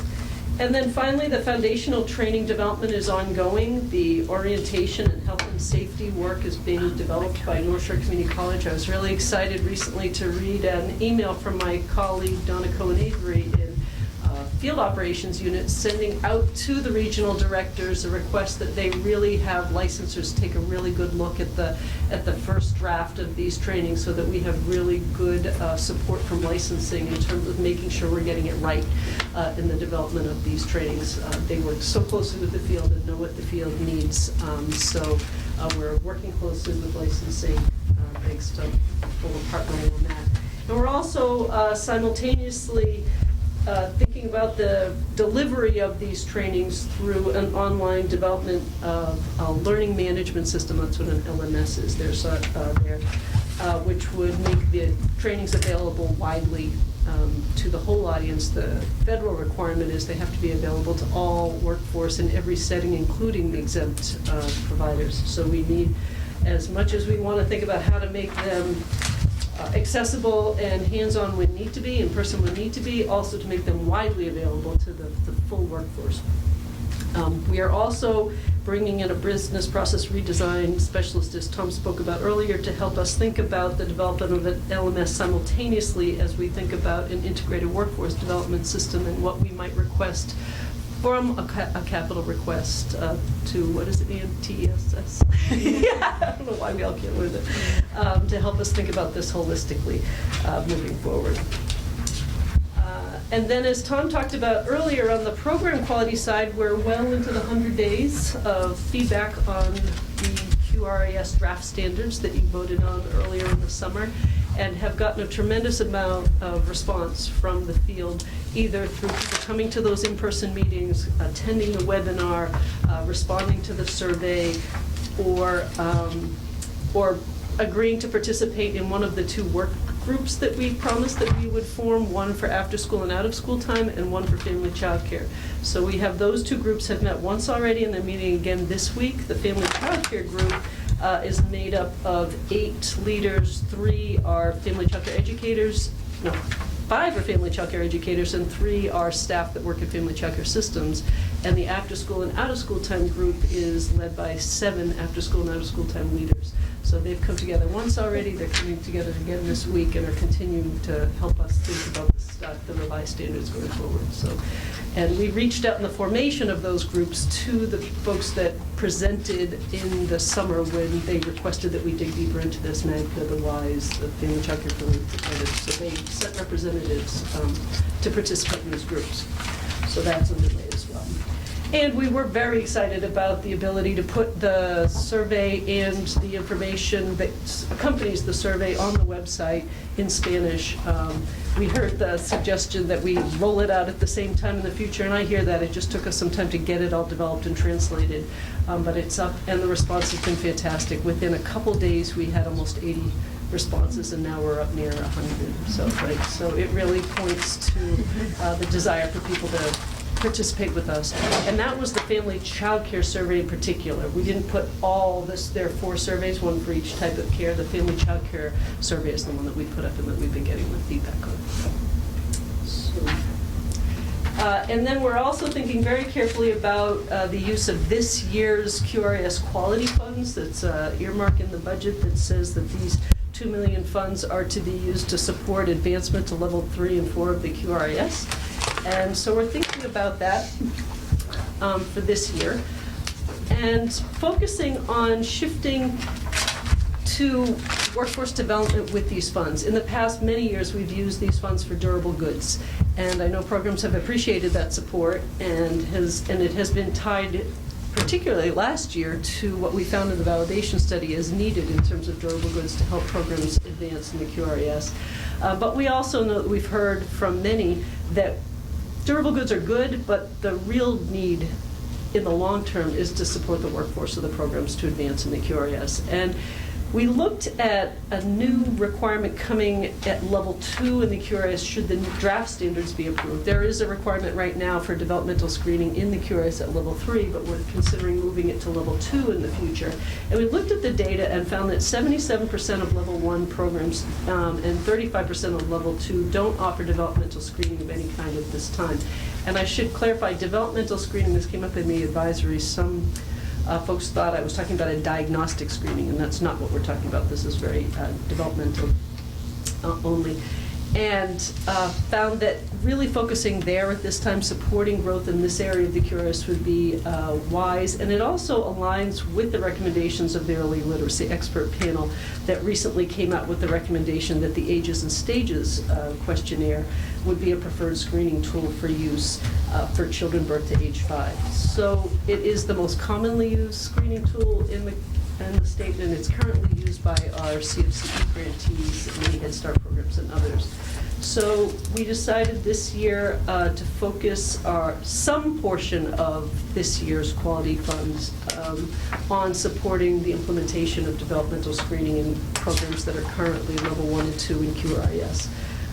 And continue the durable goods this year. We wouldn't have time, realistically, to roll out a screening program to utilize the full funds in this year, but to, over time, at least phase down the amount of funds going to durable goods. There may be some continuity going forward, but we would look at that going forward, but at least to begin to shift the quality improvement grant from purchasing things to supporting workforce development. Anita, can I just ask something? I had a feeling there was a question. Really? Really not a question as much as a comment. I think there is misunderstanding about screening and the term screening. I think it depends on who says it. I would suggest any time we put this out, have a glossary that goes along with it. This is what this means for screening. Simultaneously, I think it might be beneficial to coordinate with the public school because they are required to do preschool and kindergarten screening. And those purposes are different than this. So I think some of the confusion has to do with who's doing what and why. Madam Chair, Joni, thank you so much for raising that, and I just want to share with the board, if I may, Anita, don't mean to, but I want to very much appreciate that you've made this a priority for the quality improvement grants and connected it so deeply to the work of the Early Literacy Expert Panel, which Noni and I co-chair. I do that on behalf of the Secretary. And Joni, your point is spot on, because a big part of what the work of that group has been in coordination with the Birth to Third Grade Advisory Group is helping folks understand the nature of a true comprehensive assessment system and the different aspects of it, and avoiding confusion across public and private providers to understand what effective developmental screening means and what observation-based assessment means, and not having it confused with a much more developed 3rd to 10th grade assessment system on the public school side that is not the same. Right. So part of what we're going to do is develop a kind of a roadshow, for lack of a better term, that would include that clarification, and do that as part, I hope, over the coming months as part of our recommendation from the Early Literacy Expert Panel. Good. And my other comment with that, and we've talked about this, is to really flesh out how we will support instructional practices using a screener rather than an assessment. Yeah. So one comment on that front, I think what I also really appreciate about this is that this is a tool that will transcend QRS levels. In other words, the power of the tool is how well I'm trained and how well I understand how to use it, but also just the items themselves give parents and providers a sense of what I ought to be looking for. And so I think what's really nice about this design is that it meshes with the QRS, but it's not about the QRS. In other words, it's really about capacity building. And granted, that's certainly the point of the QRS, but it's not this sort of, this is level 2 and that's level 3, and your work on ages and stages is going to take you a fairly long way if we kind of really do provide the professional learning that's needed. It also ties into the work that the department's doing with families and really closes that up. It will be interesting. I think the publisher, as we had said, is looking for data in terms of how this is connected. So maybe we can inform them. And I think the United Way, of course, is the initiative that has the most data and a dashboard under construction. So I think there's some opportunity to think that piece through. And I think that might warrant, Commissioner, maybe, or Chair, for another board meeting to focus on assessment as just kind of a general overview. Agreed. To put this in context would be important and helpful as we're rolling this out to avoid any misinterpretation, and to also connect it to other programs like Healthy Families and the DPH home visiting programs, which also use ages and stages and have a pretty well-developed IT application that houses all the information. Again, privacy and security concerns well attended to, but gives us a level of aggregate information that we don't otherwise have on young children. Yeah. Thanks. So a data point that we've learned recently in Springfield from our public schools is that they, through the assessment they do at kindergarten, only 12% of the children are deemed kindergarten ready in the area of early literacy, early reading, which is a pretty shocking piece of data, given minimally that we think 48 or 49 to 50% of our children are in some form of an early education program. And this is not my world, but I'm trying to understand this conversation in light of that data, and how, at the end of all this, are we going to be able to sort of see a better alignment around what's happening in the early ed community around assessment? Can somebody just speak to that for a minute? I can. Anita, do you want to? Go ahead. Go ahead. I think that if you think about the fact that right now developmental screening is not required in much of our programming or in our QRIS, so most of the programs are not required. There's progress reports required in licensing, so there's not an intentional focus on looking at each child individually in terms of their development, and how a teacher, a family childcare educator, or a community-based program working with a family can think about that child uniquely, and what those child's needs are, and how we as an early ed community can respond to those needs. So it's not really surprising that you would then say, okay, well, here children come at kindergarten, we have a very specific set of measures that we're looking to grow, and there's not a match there. So I think it's part of that, thinking intentionally about where are children developing, how are we responding to the unique needs of individual children, and a teacher could look across the board and adjust their instruction based on summation of the children in their program. But to set those benchmarks for those kids in partnership with families, I think, is the direction we need to look at, to build that as really part of the foundational skills of what we need to support in our workforce, is, I think, the direction we're pointing. Does that? Sort of, I guess I'm getting at a little bit of the conversation that's happening in public schools at kindergarten. And I mean, I know, there's been a lot of work to bring those two communities together. Yeah. Right. But we still have this and just as an example, this 12% figure, and we're kind of like, okay, where do we find out where the work needs to happen to move that needle? Which I think goes to that larger context that we could provide maybe at a different board meeting to distinguish Yeah, the that would- value of different types of assessment tools. And the primary value of a developmental screening is not necessarily to look at it in that quite that way, Mary, but to Anita's point, I think, to inform instruction and what's happening in the classroom. There is some value in aggregate data, not specific to individual children, to see patterns that we would not necessarily otherwise see, but it wouldn't be necessarily connected to an individual child outside of that teacher and that school's relationship to that child.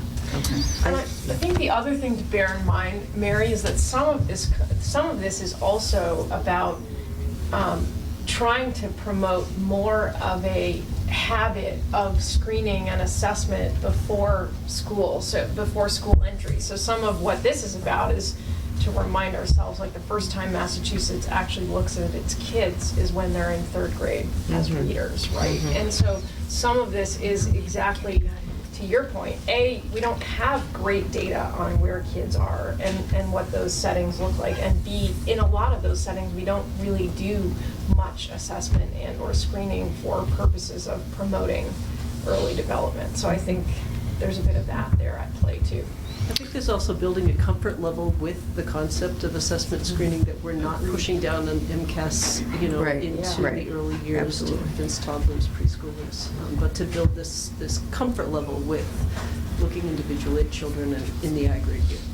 What do we need to do to meet their needs? And certainly the panel's theory of change would, over time, drive up that 12% number, irrespective of what assessment it is, just over time. If there's much more, we have children in settings that are higher quality, and part of what makes those settings higher quality is we do screening and assessment on young children and provide more individualized opportunities to learn, then over time we should see some relationship to that 12% number. But you're right, it's staggering. I just offer, in addition to that what we've just talked about is building capacity that presently doesn't exist in most parts of our system. But the other part of this is, and this is where the alignment with the broader construct of the QRIS is important, is that among the things that we're going to be promoting within the higher levels of QRIS is managing transitions for children. So to your point, Mary, sort of where does that capacity go? Well, in one level, it's going to have benefit within the individual program, working with an individual child, or just enhancing through the aggregate data, as Ann mentioned, the practice within a program. But there's also that really valuable transition point that we're looking to enhance as well, and that's one of the practices that we're looking to promote within the QRIS, to try to bring a connection between this activity and that child who's not going to be in preschool forever, but is in fact going to be moving on to early elementary, and trying to maximize that. There are high-quality programs across the Commonwealth that are practicing this today, just not enough of them, and the percentages that you cite, while I can't say whether or not those would hold statewide, don't surprise us. I think that they actually reflect some of the data that you have even seen within the course of this presentation, and it's why I think the Early Literacy Expert Panel focused on this after considerable time, thinking about what a great strategy might be and where there should be a focus. This is where they arrived.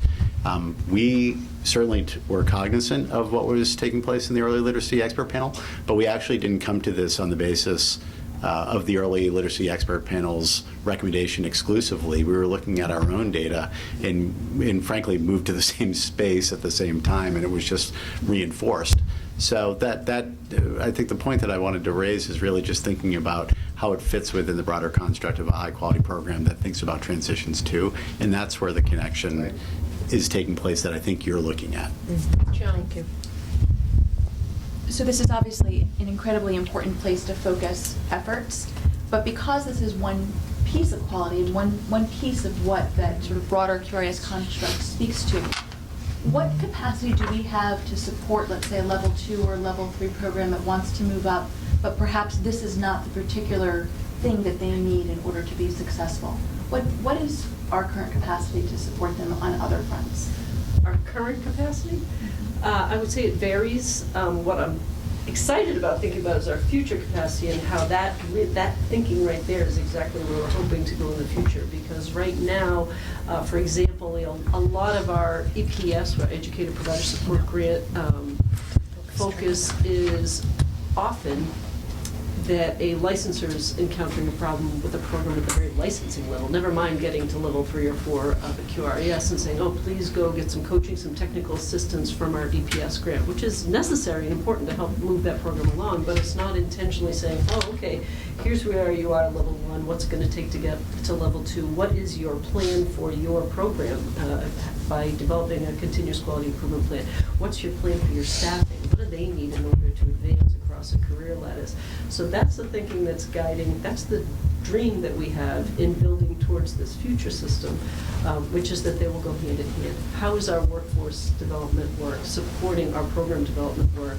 One being measured by where are you in our career lattice, credentialing, our infrastructure there, and how is that helping you move within the QRES and the pathway that that represents for a program, which is kind of my next slide. Let's hear that. Joni. I want to go back to Mary's comment about the quality, and I'm really interested in what is happening in your community and seeing why the numbers are what they are.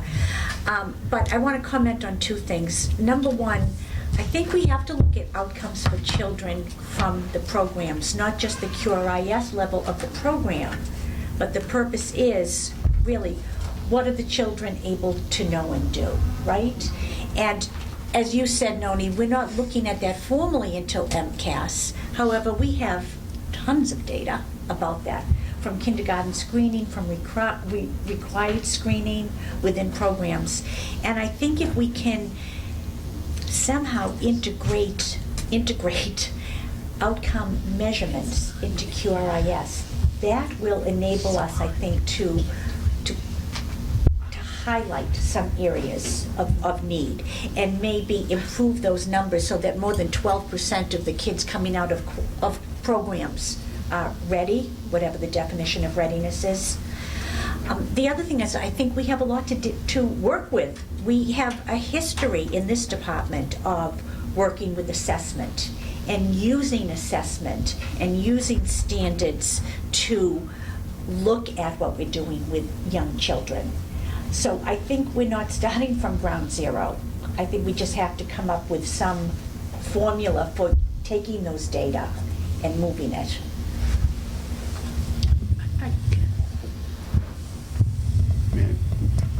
Were you about to say something? Yeah, maybe. Well, no.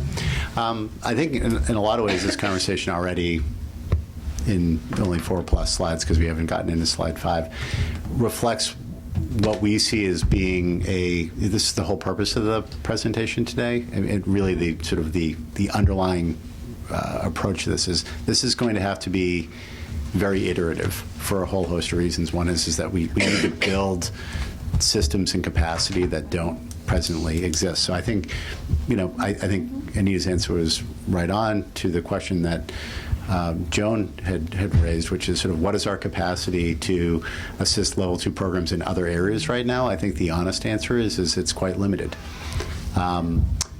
But not because we don't have some of the resources in place right now, it's because I think we have to go through an exercise of focusing some of those resources. And then I think we will have a basis for a conversation about what additional resources are in place. I think, to your point, Joni, the use of child outcome data would be terrific, but the capacity is presently not there in most parts of the system. There is some data within the system, but not within the license part of the system. And we've got to think about how we build that capacity and continue to evolve and improve upon the system building exercise. I think we're going to get to it in the course of this conversation, thinking about where our grants are this year, where we're going to migrate to next year, what we're holding off decisions on, but not for purposes of maintaining the status quo indefinitely, even in those categories, because you're going to see that there are certain things that we're going to suggest that we only go out for 1 year next year, because we were already thinking about steps 2 and steps 3 and how we want to sort of migrate in that direction.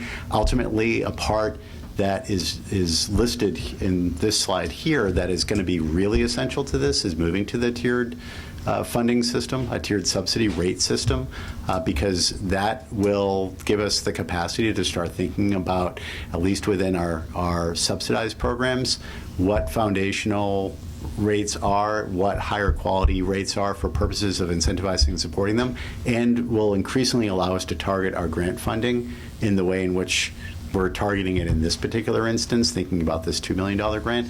And that's the kind of system that I think we can evolve to, in an iterative process. So that's, I think it is a segue to the remainder of it, but I wanted to point out, we hold all the aspirations that you do. We'd love to see a system that's robust enough to really take advantage of, to produce child outcome data and to take advantage of child outcome data. But the question is how do we leverage existing resources in a way to build that system capacity and then continue to raise our expectations and our standards, which is also, just as we've said here before, the QRIS that we're going to bring back to you in early 2018 to vote on, we will be bringing back to the board at some point in time, hopefully not in a year or two, because I think we'll want a little bit of space. But we will be back to the board to continue to tweak it and to improve on it, because we should continue to improve and to raise our standards as we're improving and building the systems that don't presently exist. Thank you. And I keep on going back to child outcomes. I did in the rate increase, and I do on this, because eventually that's where we want to see the impact. Yeah. So this slide is very simple, but sometimes beauty's in the simplicity, right? I think that when I look forward 3, 4, maybe 5 years from now, ultimately we will have a system where there is a career lattice where people can identify where they are today and where they hope to go within their profession as an early educator, regardless where they're starting or how long they've been in the field.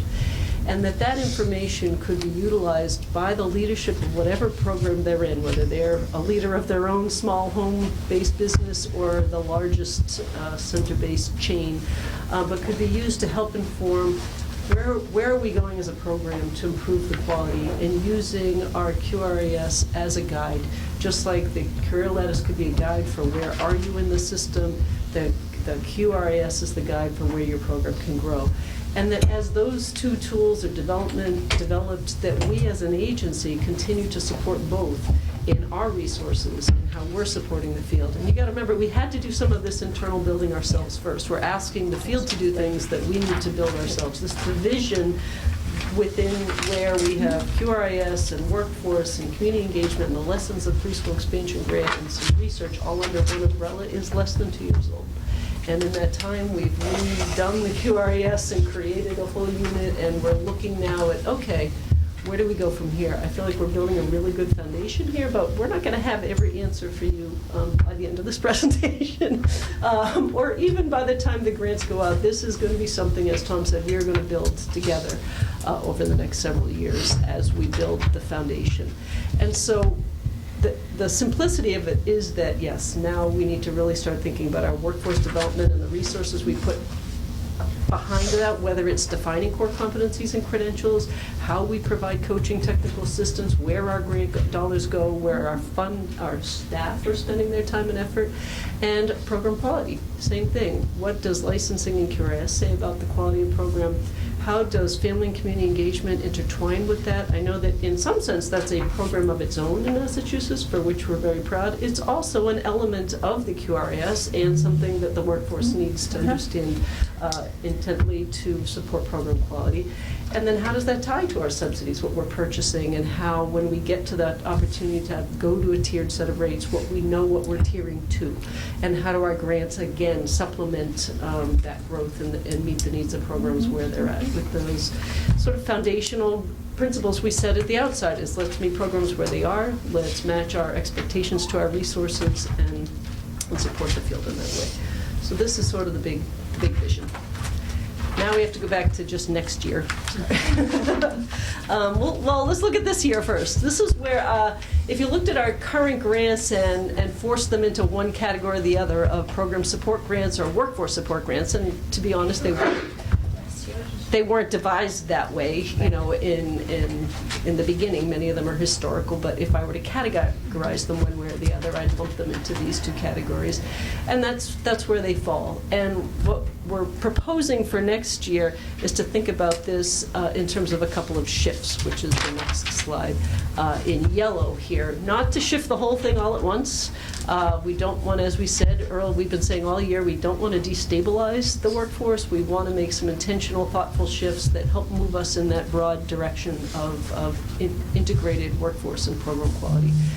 So under program support grants, the Universal Pre-Kindergarten Grant must be competed anyway. It's legally, it's up for recompetition. And we're going to use that opportunity to think about, all right, how now in the short term could we better align it with the QRIS? The UPK was created as before we had QRIS. And some of those historical benchmarks are still there. For example, we require assessment in the QRIS, in the UPK grant. We require NACE accreditation in the UPK grant. We're not saying that neither of those things are important, but Level 3 QRIS now incorporates those, and therefore, if you're required to be a Level 3 UPK, Level 3 to bid for a UPK, let's look to our already established system rather than the old one we created when there was none. So anyway, shifting UPK into a competition, which we have to do and better align it with QRIS, and then also, as I talked about the QRIS Quality Improvement Grant, shifting that from durable goods only to supporting workforce development. And then within the workforce support grants, we're proposing to combine 3 current grants: the Educator Provider Support Grant, the QRIS Measurement Tools Grant, the Assessment Grant, and the funds that will shift out of IPLE, as you know, which is sunsetting over the next couple of years, to shift those funds into one workforce development fund, which would take these disparate pieces and put them into one package. And then what would those changes mean? So I'll fly through this and then I'll stop. So as I said, thinking about the UPK grant, it's due for competition. We continue to require Level 3 or 4 eligibility to receive the UPK grant, and then continue to align it with the QRIS in ways that could be, for example, incorporating the class observations, something that we anticipate seeing coming as part of the future QRIS, getting folks ready for that. Moving ahead, requiring alignment with preschool standards, documented use of screening and assessment, but without dictating that, actually there's an error, removing the requirement for use of TSCOLE. We don't require the use of that tool, we require the use of assessment, and most programs choose to use TSCOLE. So as I said, allowing Level 3 QRIS to fill in for that. Doesn't mean we wouldn't measure that programs are doing it or how well they're doing it in grant monitoring and grant observation, but in order to get in the door, let's use the system that we've developed and no longer require pieces that were created before the QRIS existed. And then put it out for 1 year with the understanding that we may want to take another look at it a year from now for further alignment with the QRIS as it develops. And then again, we've already talked about the durable goods and shift to workforce. And then shifting those funds into one workforce development grant would mean assessing and supporting the professional development needs of all program types. This isn't just pre-K or one, it would be the whole mixed delivery system. Sorry, I have to go to my own list. Yeah, sure. Sorry, can I just to connect back to the screening conversation, can you help me understand on UPK? Yep, let me go back. Are you requiring documented use of ASQ and then removing the requirement? I don't understand the requiring and removing on as it relates to assessment. Yeah, that's where I'm saying there's an error there. So we do not currently require screening as part of the UPK grant, and to align it with our other work there, we certainly could, and continue the screening that's required in the QRIS. So we're basically just trying to better align. The QRS is going to require screening, already does require assessment. So bringing that language into here, into the EPK grant. I'm sorry, it's not really clear. That's okay. And just, again, the confusion around words, the words are, so yeah. Is the thought to require documented use of a developmental screener, and that would be ASQ? Great. And then on the assessment word, I think what we're really meaning is more of the formative assessment that yes. would be, It's a formative has been assessment. traditionally Yes. TS goal. Yes. Thanks.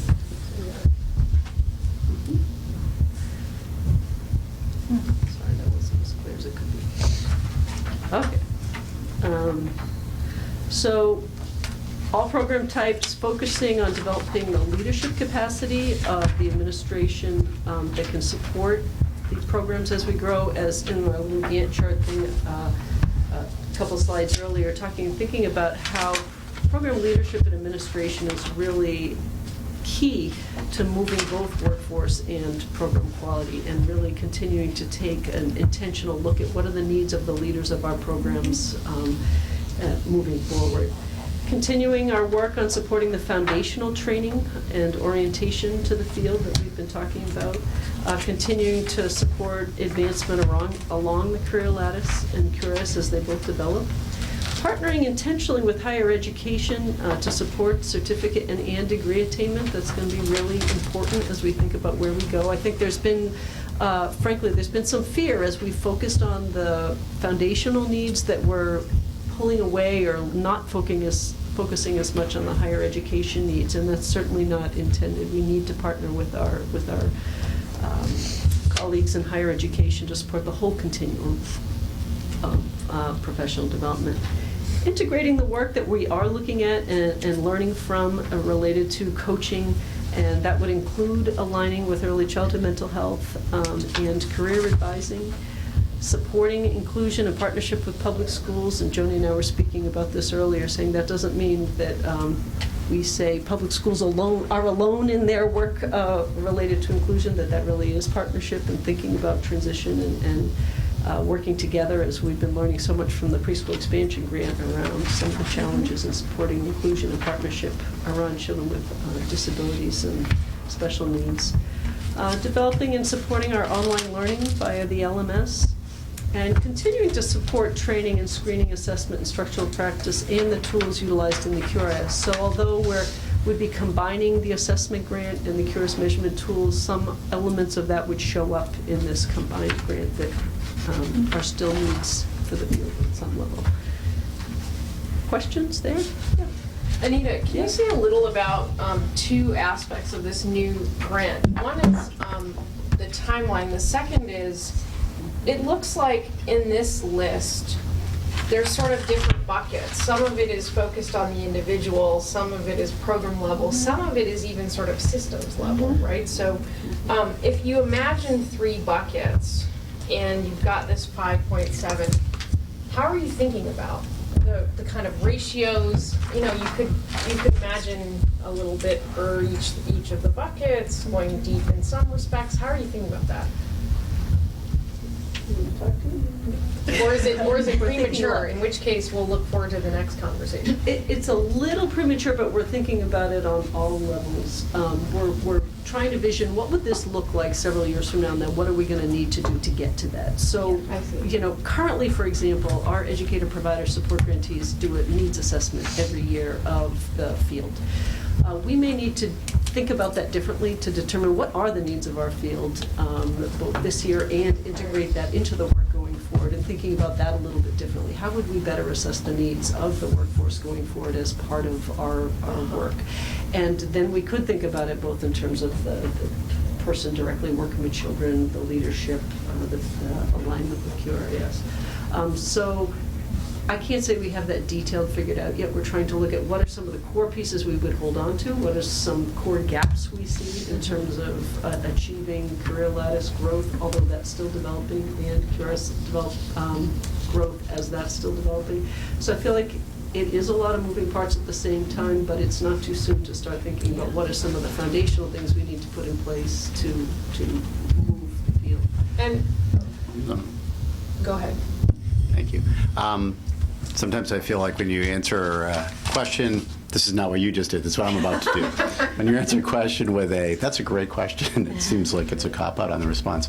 But I think what you're pointing to is something that we will need to be very explicit about when we finalize this, in no small part because it's anticipated, as you would have seen on the slide or two beforehand, that at a minimum we'll be using the IPLE funding that's phasing out to continue to grow the system. So we're going to have to be very clear about the distribution and what we're measuring, because we're going to have to make decisions in year 2, in year 3, about where we're applying those new dollars. Where are we having impact? Where do we want to make the strongest push? Where are we having success, and where do we want to double down on that success? So without trying to cop out, I think you're right to raise the question, and it's something that I think we will need to be quite clear on as to what are the metrics that we're going to use to deem whether or not this is these shifts are succeeding and where. And what are the priorities? Because it's not a ton of money, and we don't want to stay in the business of one-off small grants, which, we do want, as, given our conversations over the last couple of years and some of them at our workforce meetings, we do want to think multi-year opportunity for capacity building, right? Sort of to get to that. That's right. Yeah. Can I make one more point just in response to that? I think on the scale, you're right, $5.7 million is not a lot of money. I think for us, we really thought long and hard about sort of what the right scale of change would be for year 1 in particular. And we anticipate, beyond just the IPLE pieces, that we're going to have a conversation here transparently with the field about some of these other categories of funding as well. So in the end, I'm not going to put a number on it, but 5.7 is just a starting point. It doubles the amount of funding year over year, and we felt that for a variety of reasons, that actually was the right scale to try to test the directions that we're heading into next year. And that makes good sense to me. I don't have a concern about that. I just look at this bulleted list and I see different grain sizes and different ways to think about resource allocation in light of priorities. And I think, individual, program level, systems level. And I think that seems to me the next sort of draft is to think through those buckets and how to think about where to place the resources accordingly. I think that's really helpful, Noni, and as we think about where we're going and how should we frame our thinking about that, that's a helpful way to look at it. Yep. Sorry, Joan, I just want to circle back though to the budget conversation and the IT conversation, frankly, because these are all playing together, and our ability to articulate what EEC's capacity is and what the Commonwealth's capacity is to manage a very different level of engagement with the workforce has to be something we take into consideration first. I think sometimes the tendency is to think about things aspirationally, which is important and visionary, and then we have to put some really practical considerations to bear on the system level, in particular being where EEC adds the most value, and being able to speak to how that system level can empower providers and empower individuals to work and be successful in working with children. If we come at it from the opposite direction, I just would be concerned we're missing the system value. Yeah, I think we would agree completely, which is in part, again, there's lots of different ways of thinking, I guess, about what you just said, Undersecretary, but the other part of it is again, the scale of change. We want to do it in a way that is allowing us to test how the system capacity is working and figure out a way to continue to build on that. In fact, we're trying not to repeat it. And you could look at these grants that are in front of you and argue that in many respects, they never left the aspirational and moved into something systemic. And that's why we have this long list of grants, none of which exceeds $15 million in and of itself, some of which are as small as $250,000. So we're trying to think about a way in which we transition and pivot over, building systems while continuing to scale up in that way. But this is not terribly well formed, but there is so much to like here. The thinking around this is really, really in the right general direction. I think the framework that Noni laid out is a very helpful one in terms of thinking about scale, but I think also we want to look within each of those buckets and really think about, where are the opportunities, not only to shore up the foundation, because I see a lot of emphasis, and it's appropriate, on foundational training, on foundational skills relative to screening and aligned instruction. But we also have a broad range within the field. Many programs are at a place where they may not need a huge lift from the bottom to really get to that place where we know they're operating at a level of program quality that correlates encouragingly with some early indications around child outcomes. And so, I think we also want to think about how do we more rapidly shift to that level of quality. I think we want to be careful not to neglect folks who are at that sort of marginal space of opportunity. And when I look at sort of proposed strategy, I absolutely see the need for consolidation, but I also just want to sound a little bit of a cautionary note, because when you look at what we're calling program support grants, they're not really in many respects, right? Head Start is basically a pass-through, and there's a whole other quality system around Head Start. License plate is minimal, and we haven't used it. CFCE is incredibly important, doing really good work, but not necessarily vis-a-vis programs per se, right? They're doing a lot of community outreach to children and families, and most of those grantees are actually public school districts. And then PEG is going to disappear. So by FY20, we really don't have anything much in the kind of program support bucket. And so I think that we need to think about this matrix and think carefully, because historically we've been at this sort of system and program support level, and that does speak to capacity and budget. And so I'd like to see us not lose sight of the importance of that.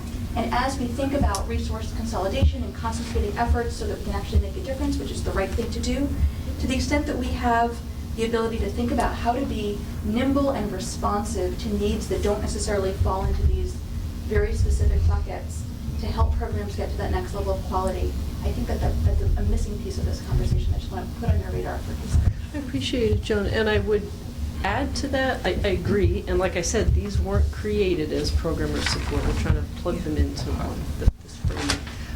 But I would add to that we also need to think across divisions. We need to think about what are the supports of our licensing, and what are our supports of our subsidy dollars, and what are our supports, across the agency, because we support programs in many ways. And so I would add to that, agree and add to it. Let's not think about it only in terms of our grants. This is one small piece of the supports that we provide to the field. When you go out and talk to a program, they talk about EEC from every angle. My licensor was here. I benefited from an early childhood mental health visit, and my families come and have their little siblings participating in the CFCE. So to think about our supports holistically in the way that programs experience them, not just through grants. Can I also just ask, some of it might be the way it's named, and I think it goes back to the question that Noni asked. I don't know that you necessarily mean that these workforce support grants would be focused on individuals in the workforce. Yeah, in some cases, they may be going to programs, and we don't know yet, right? Sure. So that's where kind of the naming it could be confusing potentially.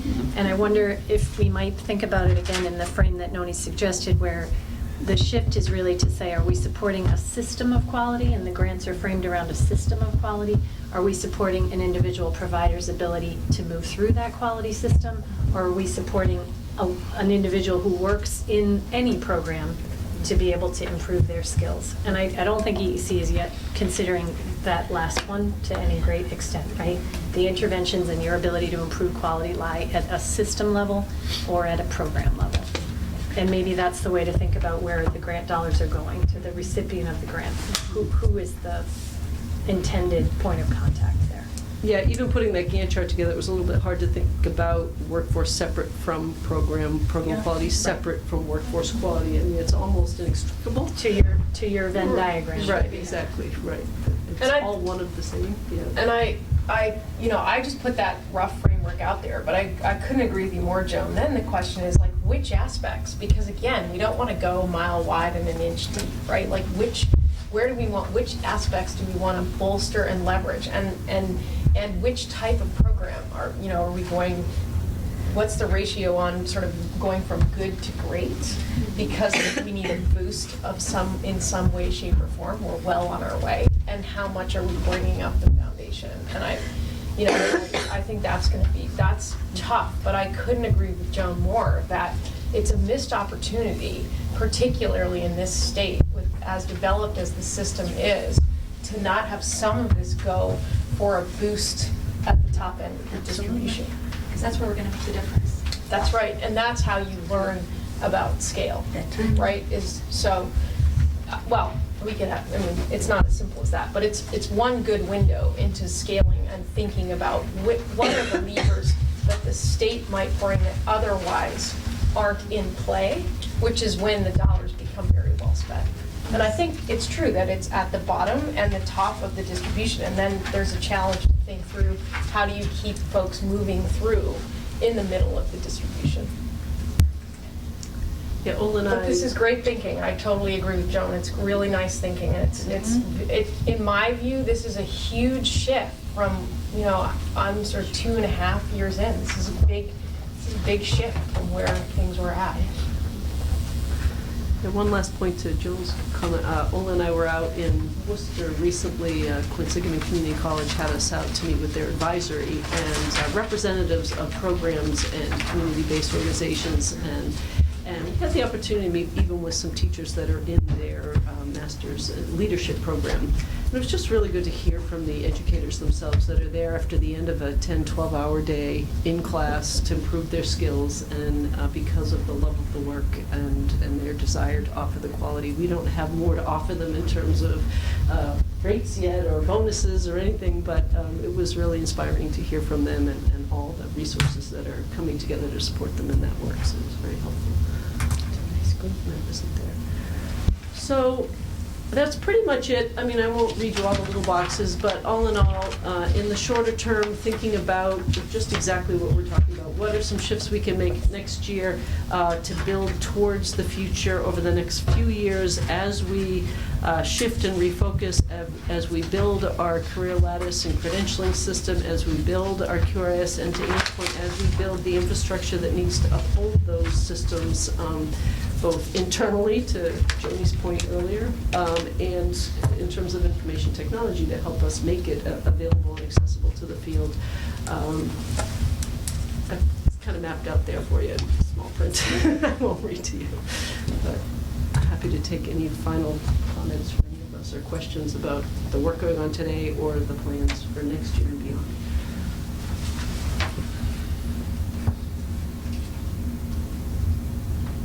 Anita, could you mention about sort of the next step here? So we envision bringing this to the subcommittee in another iteration at the December meeting?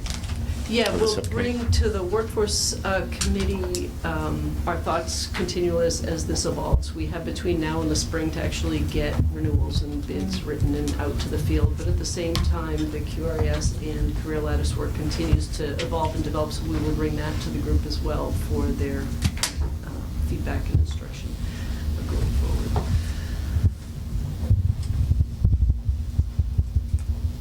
We look forward to it. Thank you.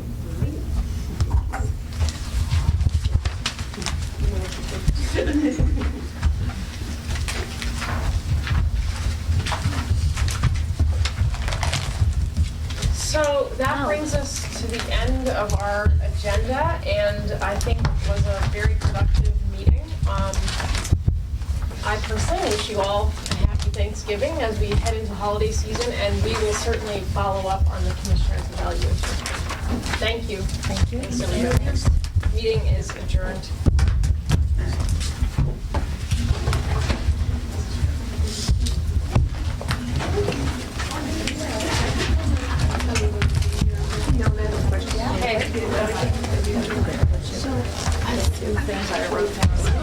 Yeah. Do you want to do? No.